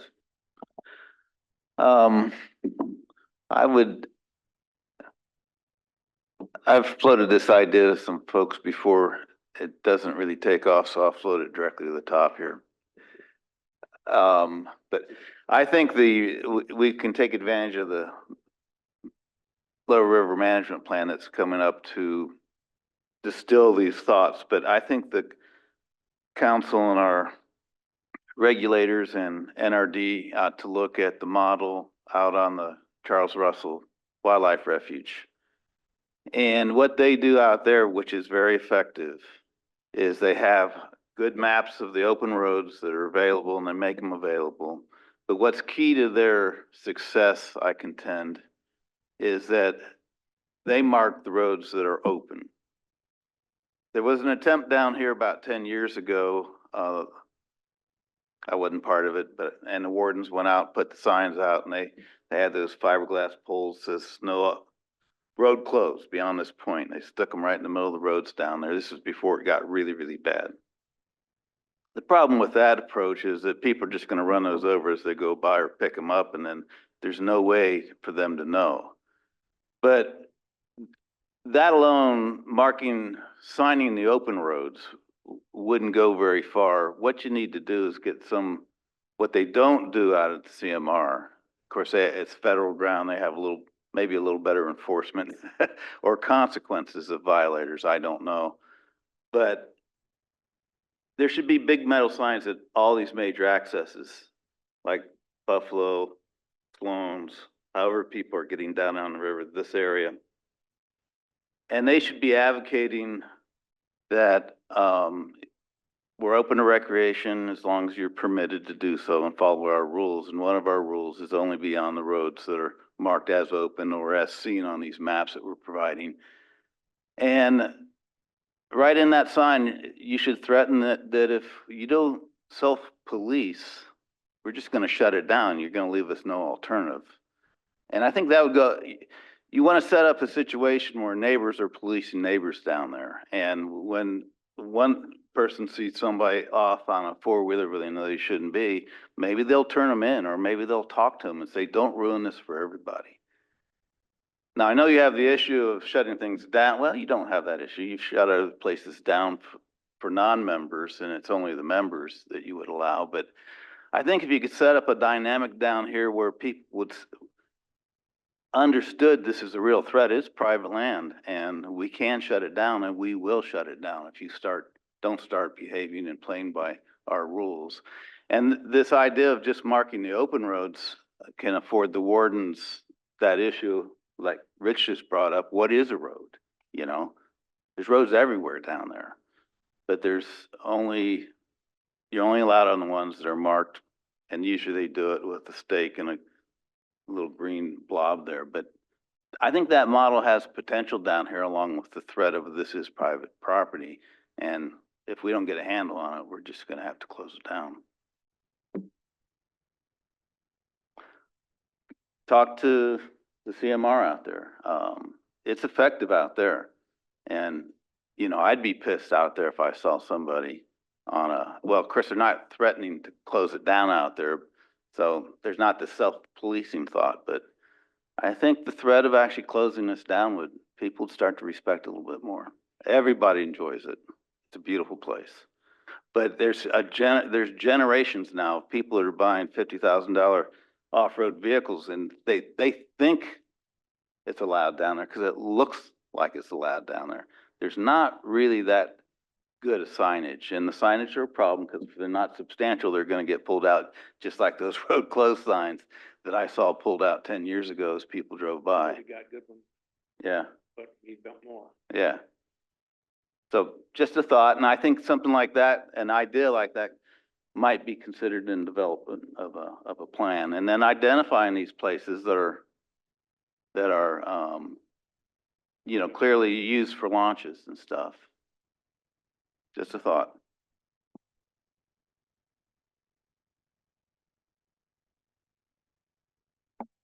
So we need a plan.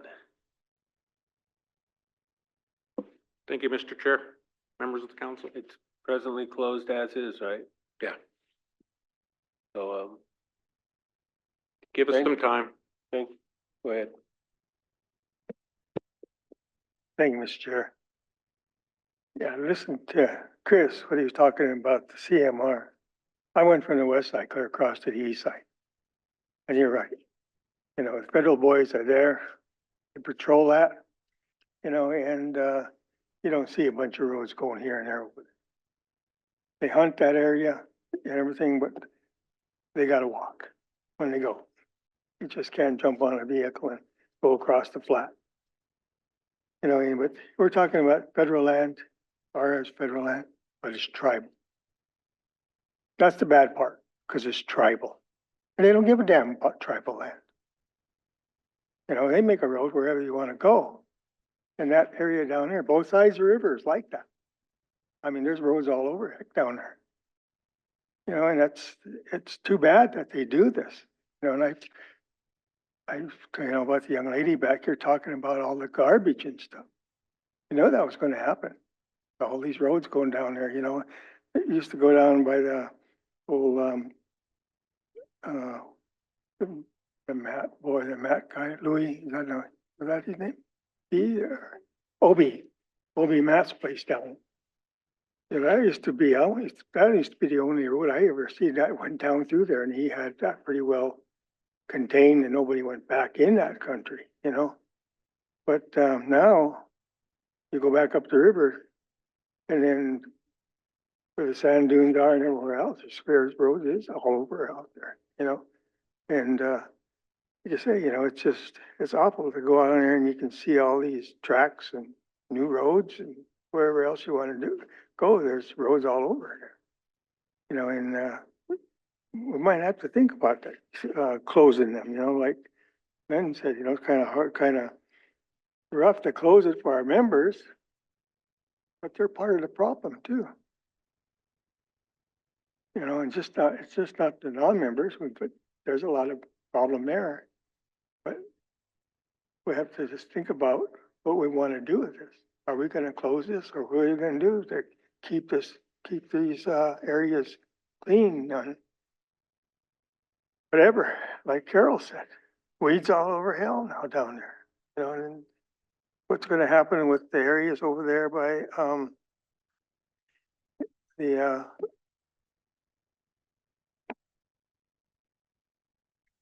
area over there where they have their little dunes every year, their river routing place. You got a little place going down through there part of the way, you know. So, but anyway, it's just the idea of thinking about where and what you're going to do with this. But I think if council talking about it and have kicked it around a little bit, probably wouldn't mind think about closing them there. At this time of year, they're all over, heck, both sides of that river. It doesn't matter where, if there's game on one side, they're gonna be there. If game on the other side, they're gonna be there. So, like I say, this time of the year is a bad time for them to be driving all over wherever they wanna go. They can go through that sagebrush, they're gonna go through it.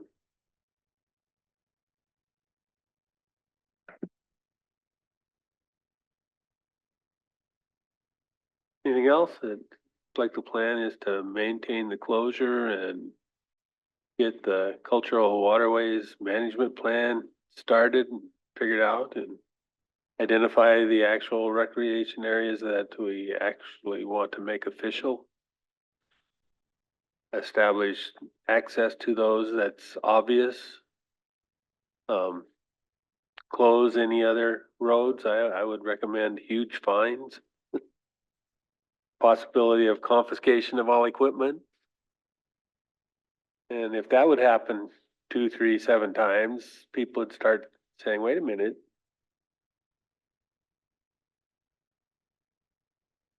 That would mean we have to police it a little better. So I think, Rich, that's the plan. Go back to the office and put the plan together. Keep it closed for now. Thank you, Mr. Chair, members of the council. Thank you, Mr. Chair, Council.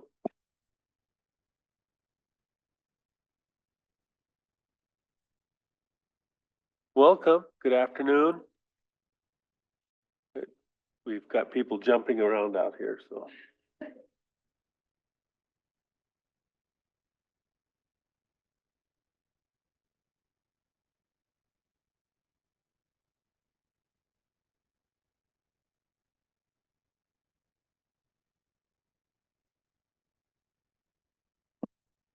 Hi. Well, welcome. Thanks. I think we had started. I think Jimmy Yes, and Jennifer's Glenn will on. be right back, and Jennifer is on now? Okay. Trying to make sure we have a quorum. Sure. Should we wait then? Just For a a minute? second, if Okay. you would, please. Cool.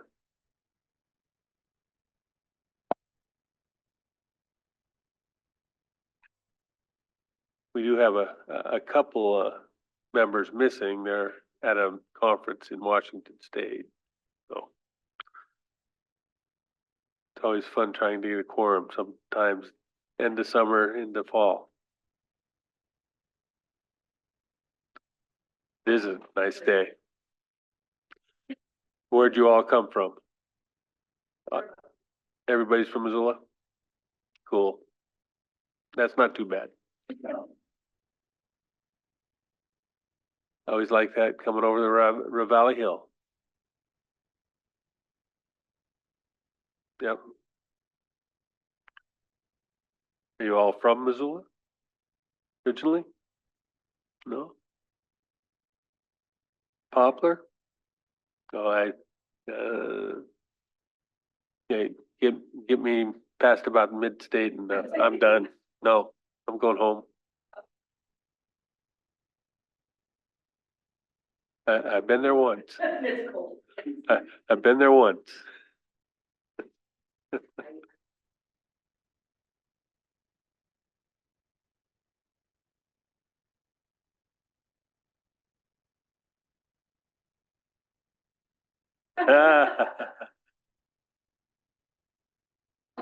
No kidding.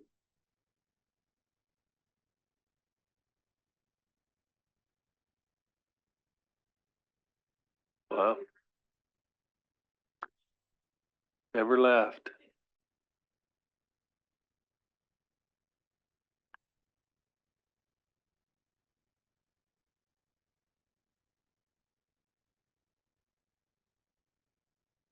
I've never spent any time in West Virginia or Pennsylvania. Sorry. Don't know much about them.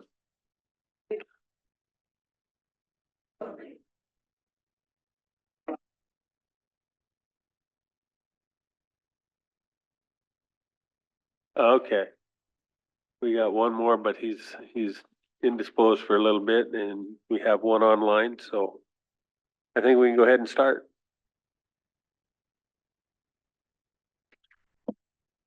Well, thank you for having us. My name's Rachel Huff-Doria. I'm a board trustee with the Headwaters Foundation. And I'll let Marilyn and Aaron introduce themselves too.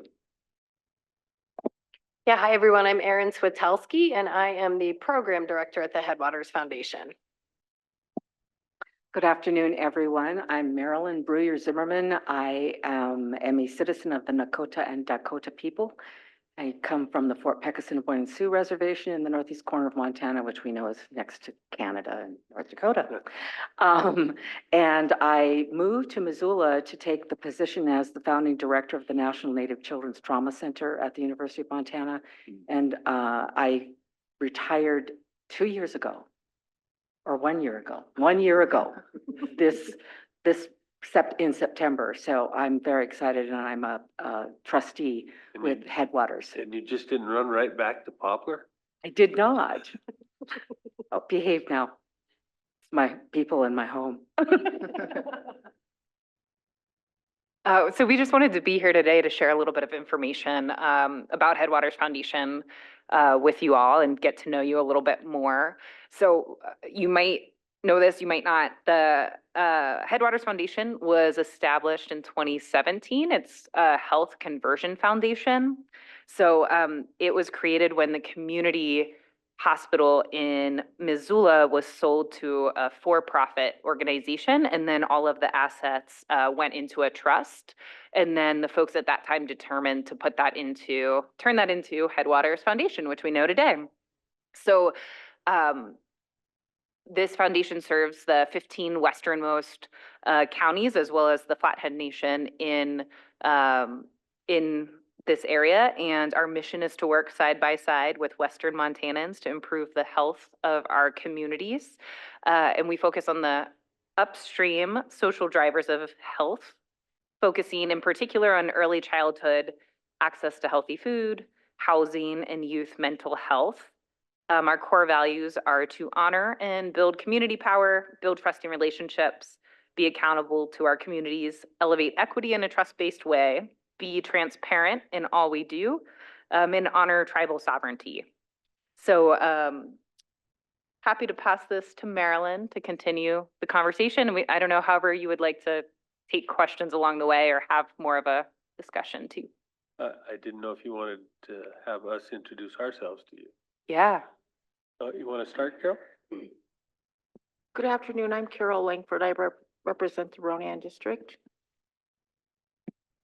Good afternoon. My name is Bing Matt, and I'm at large representative for council. And I'm Mike Dawson. I represent the west side of the reservation over at Hot Springs Camas Prairie, and I'm chairman right now. Good afternoon. I'm Jim Alter. I share the south end with Big Matt, and welcome and thank you. Good afternoon, I'm Danielle Matt. I serve our Dixon district. Jennifer, if you're available, you want to introduce yourself? Jennifer Finley is our Polson representative. And Len can introduce himself. I'm sorry. I'm Len Tucci. I'm the representative from Elmo, which is the north part of the reservation, and welcome. Go ahead, Marilyn. So I'm here to talk a little bit about trust-based philanthropy, but I feel like I want to tell my very brief little story about why I'm on this board. I became aware of Headwaters while I was still employed at the university, and what brought my attention to this organization was that they hired a Guatemalan woman from Los Angeles, a little tiny brown woman. And I was shocked because I don't know about the rest of you, but as a person of color, as a tribal person, I'm used to not seeing brown people in positions of power that aren't in tribal communities. So that piqued my interest a little bit. And then I was asked to, maybe 3 or 4 years later, I was asked to join as a trustee. And I was still a little bit skeptical though, and so I had conversations with the CEO at the time and a couple of board members. And what was really thrilling and exciting was the commitment to understanding and working towards understanding and honoring tribal sovereignty and so they brought 4 American Indians, well, 3 onto the board. Jordan was already there. And we had, I believe, one of the members who was not a tribal member step off so that they could bring more tribal members on, which is to me, very exciting. And to me says they're putting their money where their mouth is. I don't get paid, but in that saying. So that was pretty exciting. And so we've worked very hard to think about how we do this work respectfully and thoughtfully and honoring of tribes and tribal sovereignty. Even though the funding we do for Headwaters is in the 15 western counties of Montana, and that excludes all of the reservations except CSKT. But I also love the premise around trust-based philanthropy. I have worked with federal and state and local agencies most of my career, if not 100% of my career. And I know that I have sat in rooms like this with federal leadership and tribal leadership and state leadership. And I resonate with the idea that tribes, we know what works in our community. Why don't you fund us, OJJ, Office of Juvenile Justice, for that? Why don't you fund us, Substance Abuse and Mental Health Service Administration? We know what works. We know what cultural interventions work. And so why don't you let us do that? And that really is what really drew me to Headwaters, is the trust-based philanthropy. It's basically saying we have this funding, but you tell us what you need. You tell us what you see in your community that needs to be done and how you would like to do it. And if you only had X amount of dollars, you could do it. And so that's the premise that we've been operating on since its inception. And I want to make sure that I cover everything. A big piece of, as you all know, a big piece of the funding that comes to tribes and rural America is through grants. And sometimes they're cumbersome. Sometimes they're hard and difficult to write. Tribes get funded when they've got a brilliant grant writer, not because they can prove need necessarily, right? And so that was another piece of that conversation about how are we going to have the application be something that's not a burden to a little local early childhood program where it's, you know, Cynthia who loves kids and has babysat, but she's got an education now and she wants to take it and create a curriculum for early childhood that supports her community kids and the kids that she has worked with her whole life. So it's and then written reports. I don't know about you guys, but in my work, we had to write quarterly reports to federal agencies, and they're thick and cumbersome and lots of details. So now we've said, okay, tell us, well, I'm going to come visit you and tell me what you've been doing. And the greetings that we have in those communities is just astounding. And it's really built on relationship. I think we all know that in Indian country that if the only way to get anything done is to have a relationship with the people that you're working with. And so that was another draw is we develop relationships with local community members so that they can get their work done. It's not just sort of throwing money at them and disappearing. We have a vested interest because we become colleagues and friends. Also wanting to build local capacity on how to make change. How do we do this? I have this brilliant idea. I want to create something in my community where it's a safe space for women and no questions asked. What does that look like for us? How do we have that conversation? What can we do to fund it? What are the long-term consequences of the funding for us to keep our doors open? That's another big piece of it. A big piece of the conversation, and thanks to Jordan, has been about how are we really honoring tribal sovereignty? Because we might be funding an early childhood program in Dixon, but is that necessarily, does the tribe know about it? And does the tribe have oversight over it? And should the tribe have oversight over it? Or is that telling the tribe what to fund and what we want to fund? And so we worked really hard. Jordan was a big piece of the conversation and the driver around this conversation, where we have now declared that we will create this funding in partnership with Confederate Salish and Kootenai tribes. And this funding will allow you all to make decisions about where you want that funding to go. We are here to say, here's X funding, and that's what we wanted to come and talk to you about today. We're here with X funding. You put it in your general fund, and you guys decide however you want to spend it on whatever you want to spend it, because you know what your communities need, you know what your people need. You know the kinds of supports that could just really make a difference in your little organizations or tribal programming. So that's a big reason why we're here. Want to also be super transparent. What is it? I'm terrible at this. What's the naming of why this sovereignty? It's the CSK. Say it. Oh, the CSKT Partnership Fund, and I'll talk more about that. Yeah, oh, Marilyn. good. She'll give it meat. I'm giving you the general idea around behind it. And also just really wanting to be, and I hate this when people say transparent, you know, they're hiding something, but you're right, politicians that do that. I just want to be transparent right here. I'm like, no, you're hiding something. But we really do want that transparency, that openness, and build a relationship with you all. And so that's why we're here also. I like the idea of a blank check. Great. Well, again, I'm Erin Switowski. I'm the program director, and I'll just pick up a little bit on where Marilyn left off. So are any of you familiar with the Headwaters Foundation? Have you heard about us? A couple of you? Yeah. So we have been funding various projects on the reservation for the last 6 years. And I believe you all got a handout that gave you a summary of some of the investments that we've made over the last 6 years. We have a number of programs, a number of funding programs. One is called our GO grants, which GO stands for General Operating. And we describe these as quick turnaround grants that are accessible and available to really community-based nonprofits that are generally smaller. They don't have a lot of fundraising staff and capacity. It might be a food pantry. It might be an early childhood program, for example.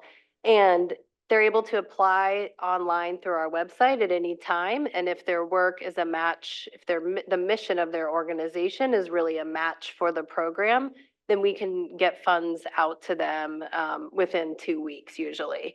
And those are grants of $7,500. So that's available, to anyone. That's a program that serves all rural communities in Western Montana that we have. And those funds are available until the funds run out. But what we wanted to talk to you about today is, Headwaters has funded in a variety of programs over the last 6 years, one of which was the GO grants, and we will be keeping that program moving forward. And then we had 3 other funding programs, but we are no longer going to be operating with these specific initiatives. We're shifting to a new 10-year strategic framework. And that's what I wanted to share with you today was this 10-year strategic framework. And that includes the CSKT Partnership Fund, which is a fund that we want to talk about how we can partner on with you all today. So our goal is to share a little bit of information about that today, answer any questions that you have, and figure out next steps for our partnership moving forward. Any questions about that before I just keep rambling?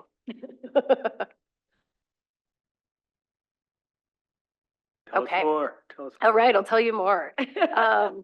So we are, Headwaters, Rachel gave a good background introduction. The goal of our foundation is really to look at the upstream drivers of health. So we are focused less on specific interventions and programs and really trying to say, how do we get to the root of what's causing some of these issues that our communities are facing, like challenges around accessing housing or mental health and addiction, or inability to access healthy food, or lack of access to quality programs that support families and kids in their earliest years. So we are staying committed to that upstream approach and to really focusing on collaboration with communities as well. Those are some of the core principles that we operate with at the foundation. And what's going to shift a little bit is instead of having these kind of individual programs, we're looking more at how do we really help support community voice and power to be able to make the changes that communities want to see in their own communities.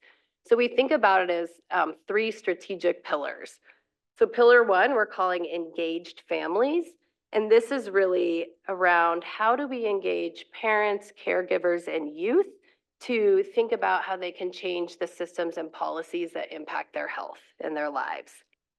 The second pillar is called strong organizations.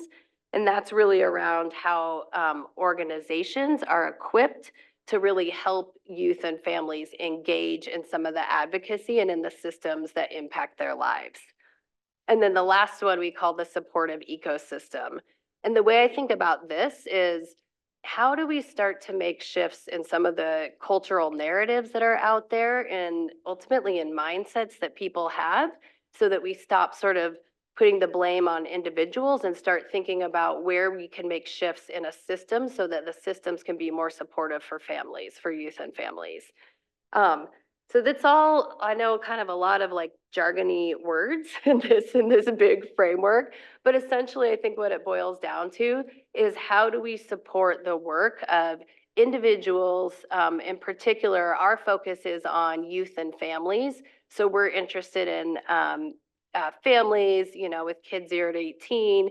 How are we able to really support the success of those individuals to become engaged citizens that are thriving in their own communities and have access to all the healthy options that they can have access to.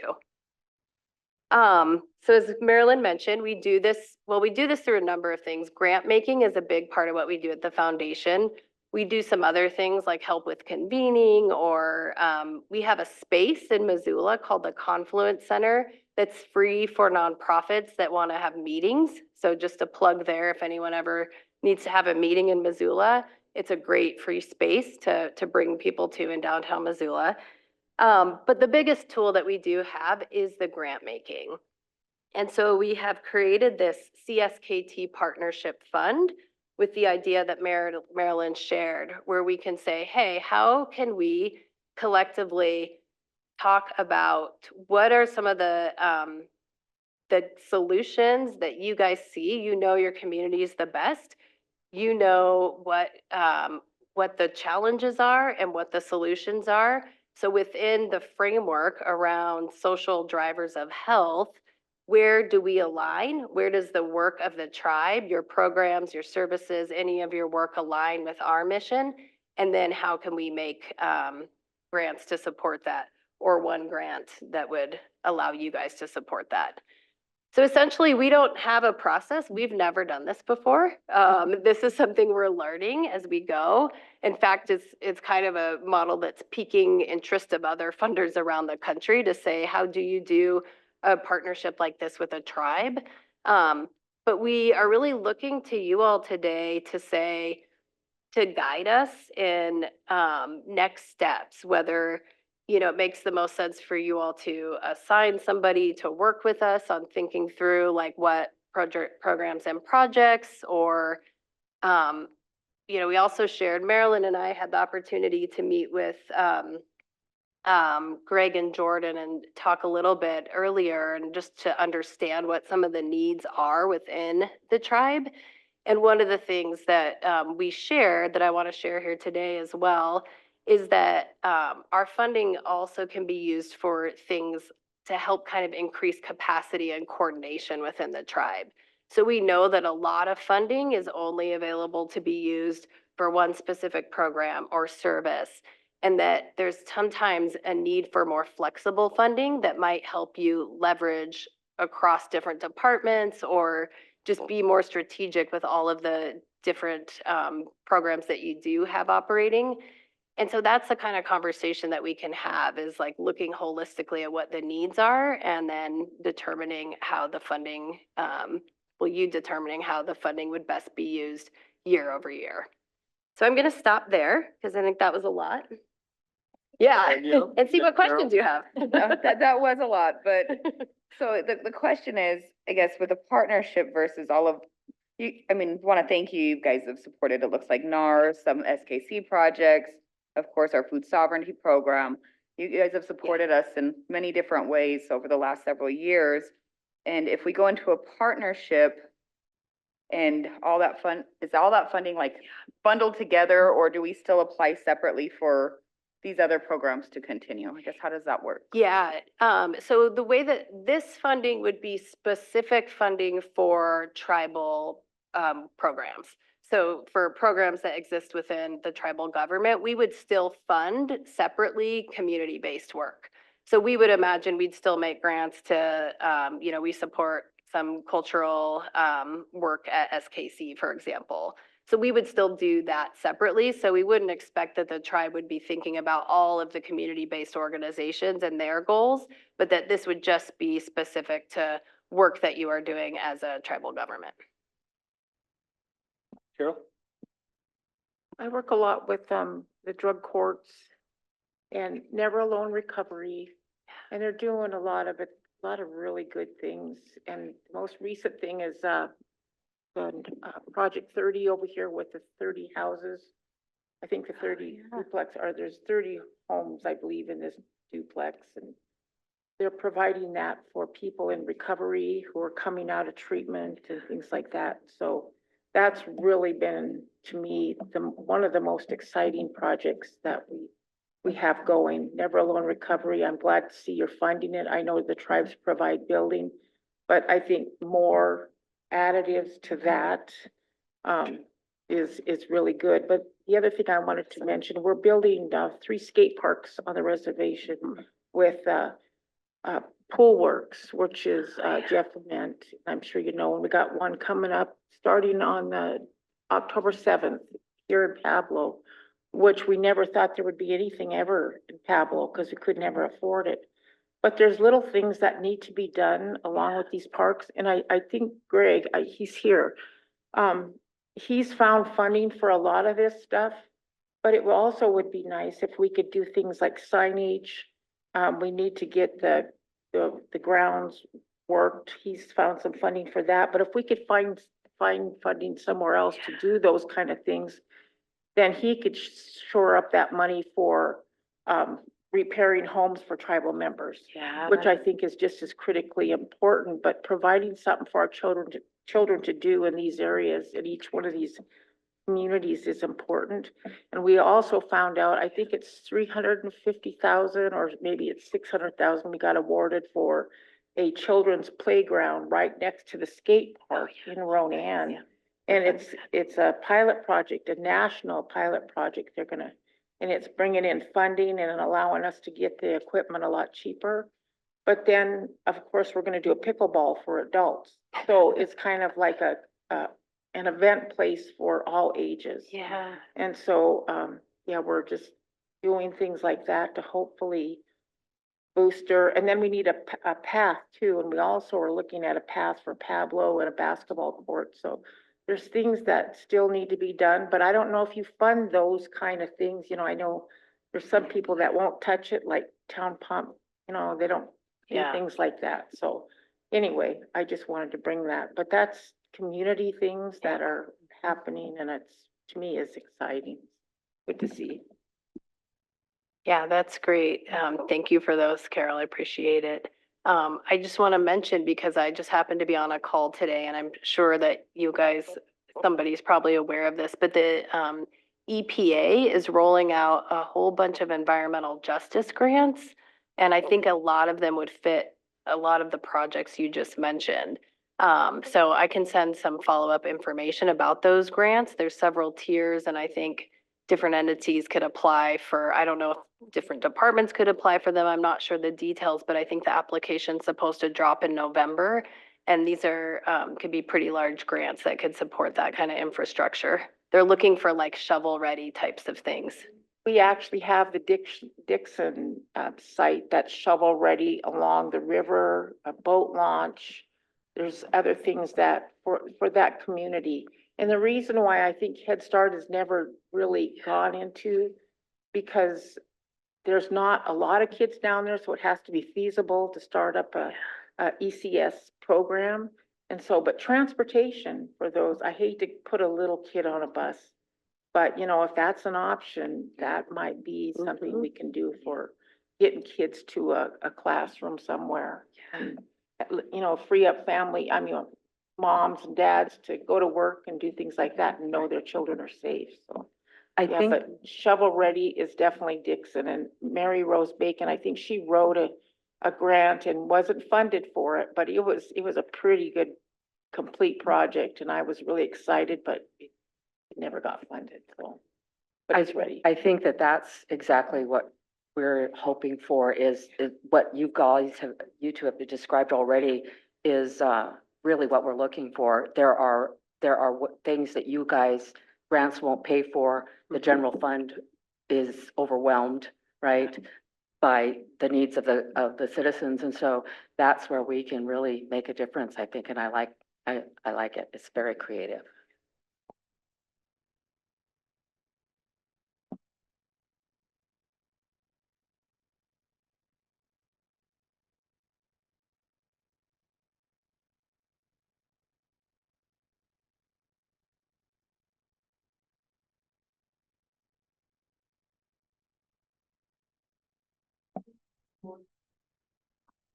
Fun. I'll bring my own. If you end up skateboards, you better have some helmets. Yeah. Yeah. Other questions? Go ahead, Danielle. So since this would be new to all of us with this partnership, and it sounds like we can still apply for these things separately, and the partnership would give us lots of leniency and be able to really help a lot of our people in our communities. What does those funding cycles look like? Is it like annual, multi-year, lump sum? How do you guys see that working? And kind of like reporting, like how do we report to you? Is it one point of contact? Just a little bit more about how you see that working out. Yeah, I'll share what we know right now. So first of all, this framework won't go into effect until next year. So I imagine the earliest that it would start would be second quarter of next year. We don't have a grant cycle at our foundation, so we're open to basically the timing that works for our partners. I would imagine that this would be an annual grant. We know we're committed to this fund through a 10-year framework, but imagine that it would be an annual grant. We don't have the exact amount of the funds determined yet, but I think it's somewhere in the range of $500,000 is sort of the ballpark to give you guys a sense. And then in terms of reporting, it would be helpful for us at the foundation to have, like, is there one contact, or there, what would you guys advise? Is there a point person that we can connect with, where you could also connect with, you know, if there's a few folks that you anticipate the funding going to their projects that we could connect with. So just that our reporting, like Marilyn said, is oral based. So we just like to have, check-ins. Just, we can come up in person, sit down, talk, see how things are going. And that allows us to also bring information like the grant opportunity I just shared. We get these things across our desk all the time. And so being able to kind of bring forth those opportunities too. So that's kind of how we imagine it right now. And I think today what would be most helpful is to hear from you if, what makes sense in terms of both would you like us to work with like one particular person, or a couple folks, or a couple of you that might be interested, or just to come to council fully each time. We're open to whatever works for you guys. And then also in terms of how often you would like us to come provide updates on how the partnership is going. How regularly should we come to council to share how the work is going?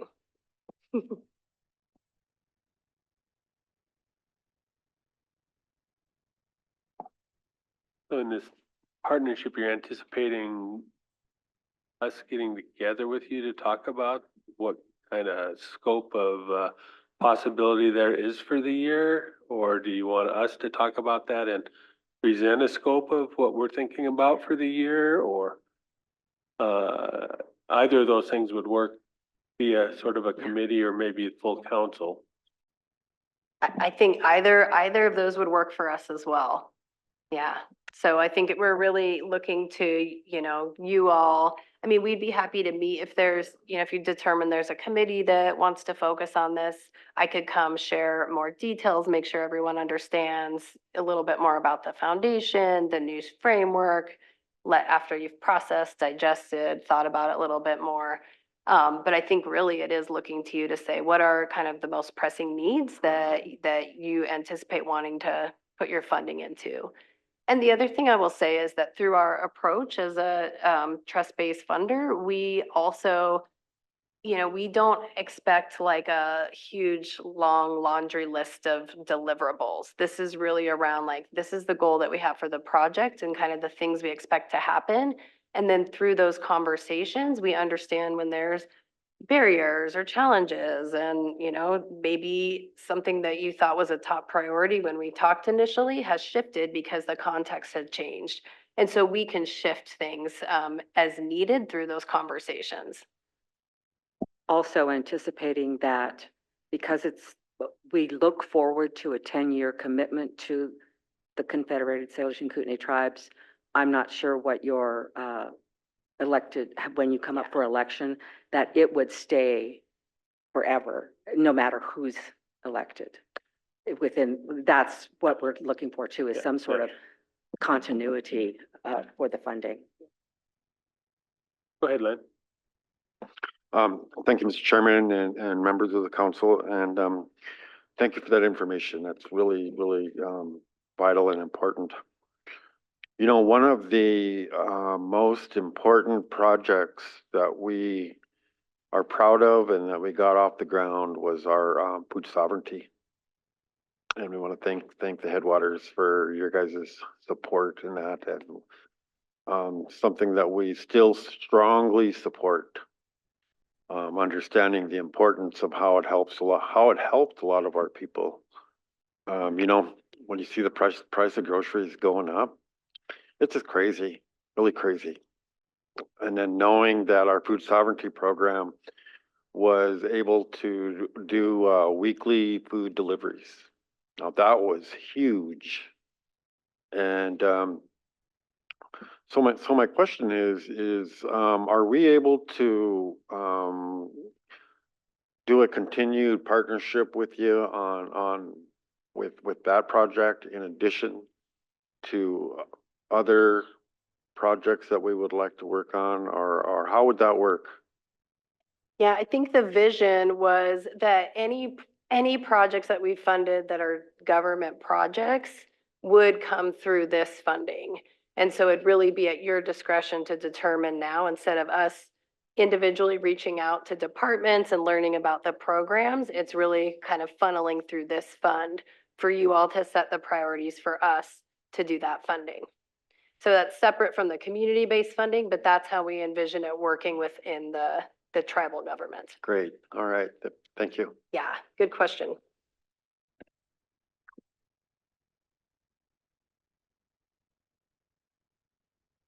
Anything else?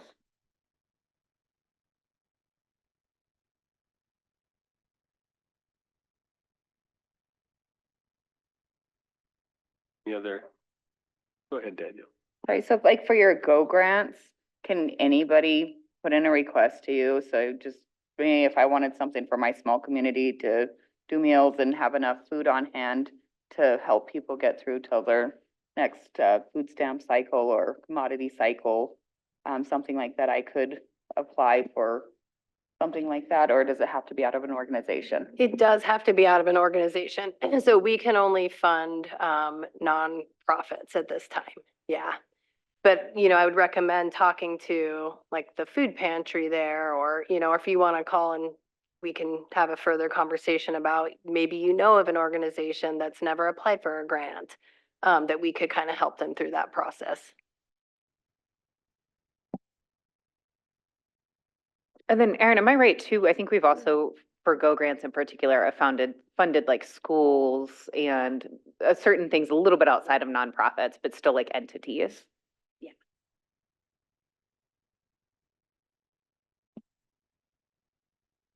Anything more? Get this kicked off? Go ahead. No, I don't, oh, go ahead. I think Yeah. I just wanted to ask, I thought I heard you say too, something about, the full council should do it. Just wanted to understand that better as far as thinking, the full council meeting with like, Headwaters team, or are you all kind of collectively connecting and then connecting with us? Mr. Chairman had mentioned something about putting some parameters together and then bringing it forward, see if that's something that works with your group, and then maybe coming together occasionally to discuss it and stuff. Because if one entity takes it in the organization, it usually focuses just on that area. Right. I hate to say this, but we're kind of siloed at times, but this way, it's it's not just food sovereignty, it's everything within the organization that needs the assistance or needs the little bit of help to get them through. Just like the signage at these skate parks, you know, having signs that say no alcohol, you know, use the garbage can, carry in, carry out stuff, you know. Yeah. But things like that, just simple things would be helpful. Yeah, thank you. I'm imagining that all of you are very busy. Do you want to let Jordan know or let Greg know to get a hold of us when you guys have come up with that, how you want to proceed? But definitely that's a possibility. Okay. The I one think thing we're looking for some, a real live person that we can talk to. Because I know you guys are really, really busy. Definitely Jordan and maybe me. So, either way. The one thing I like about what you're talking about in the partnership is that you're making a 10-year commitment to us. And so we can actually develop some 10-year down the road targets and talk about what kinds of steps will get to those targets along the way as annual possibilities. So. That's great. And I'll just, you know, in response to Carol's comment about the silos that we know happen with really any organization, there's also opportunity to think about the funding, like, does it make sense to have someone that helps you work across silos more intentionally? Like, our funding can do some of that collaboration kind of coordination that I think a lot of funding opportunities don't allow for. And that's something we have funded a lot of, and we see that when you invest in that, I call it collaboration capacity, when you invest in that, you really get a lot more momentum. So that's something to consider too, as you're looking at your 10-year goals. Well, this sounds awesome. Do we need to have some sort of a actual written agreement in place to establish this partnership, or is this just gonna be oral as well? I think at this stage, we don't need anything written. Once we figure out what exactly it is, we'll have a grant agreement. Ours is about 2 pages long, so you don't need to stress. But we'll have those formal documents in place then. That sounds good. Thank you guys so much for your time today. Thank you. Appreciate it. Yes, thank you for your time. And we have gifts. Oh. I'm not sure what they are because she brought them, but swag probably.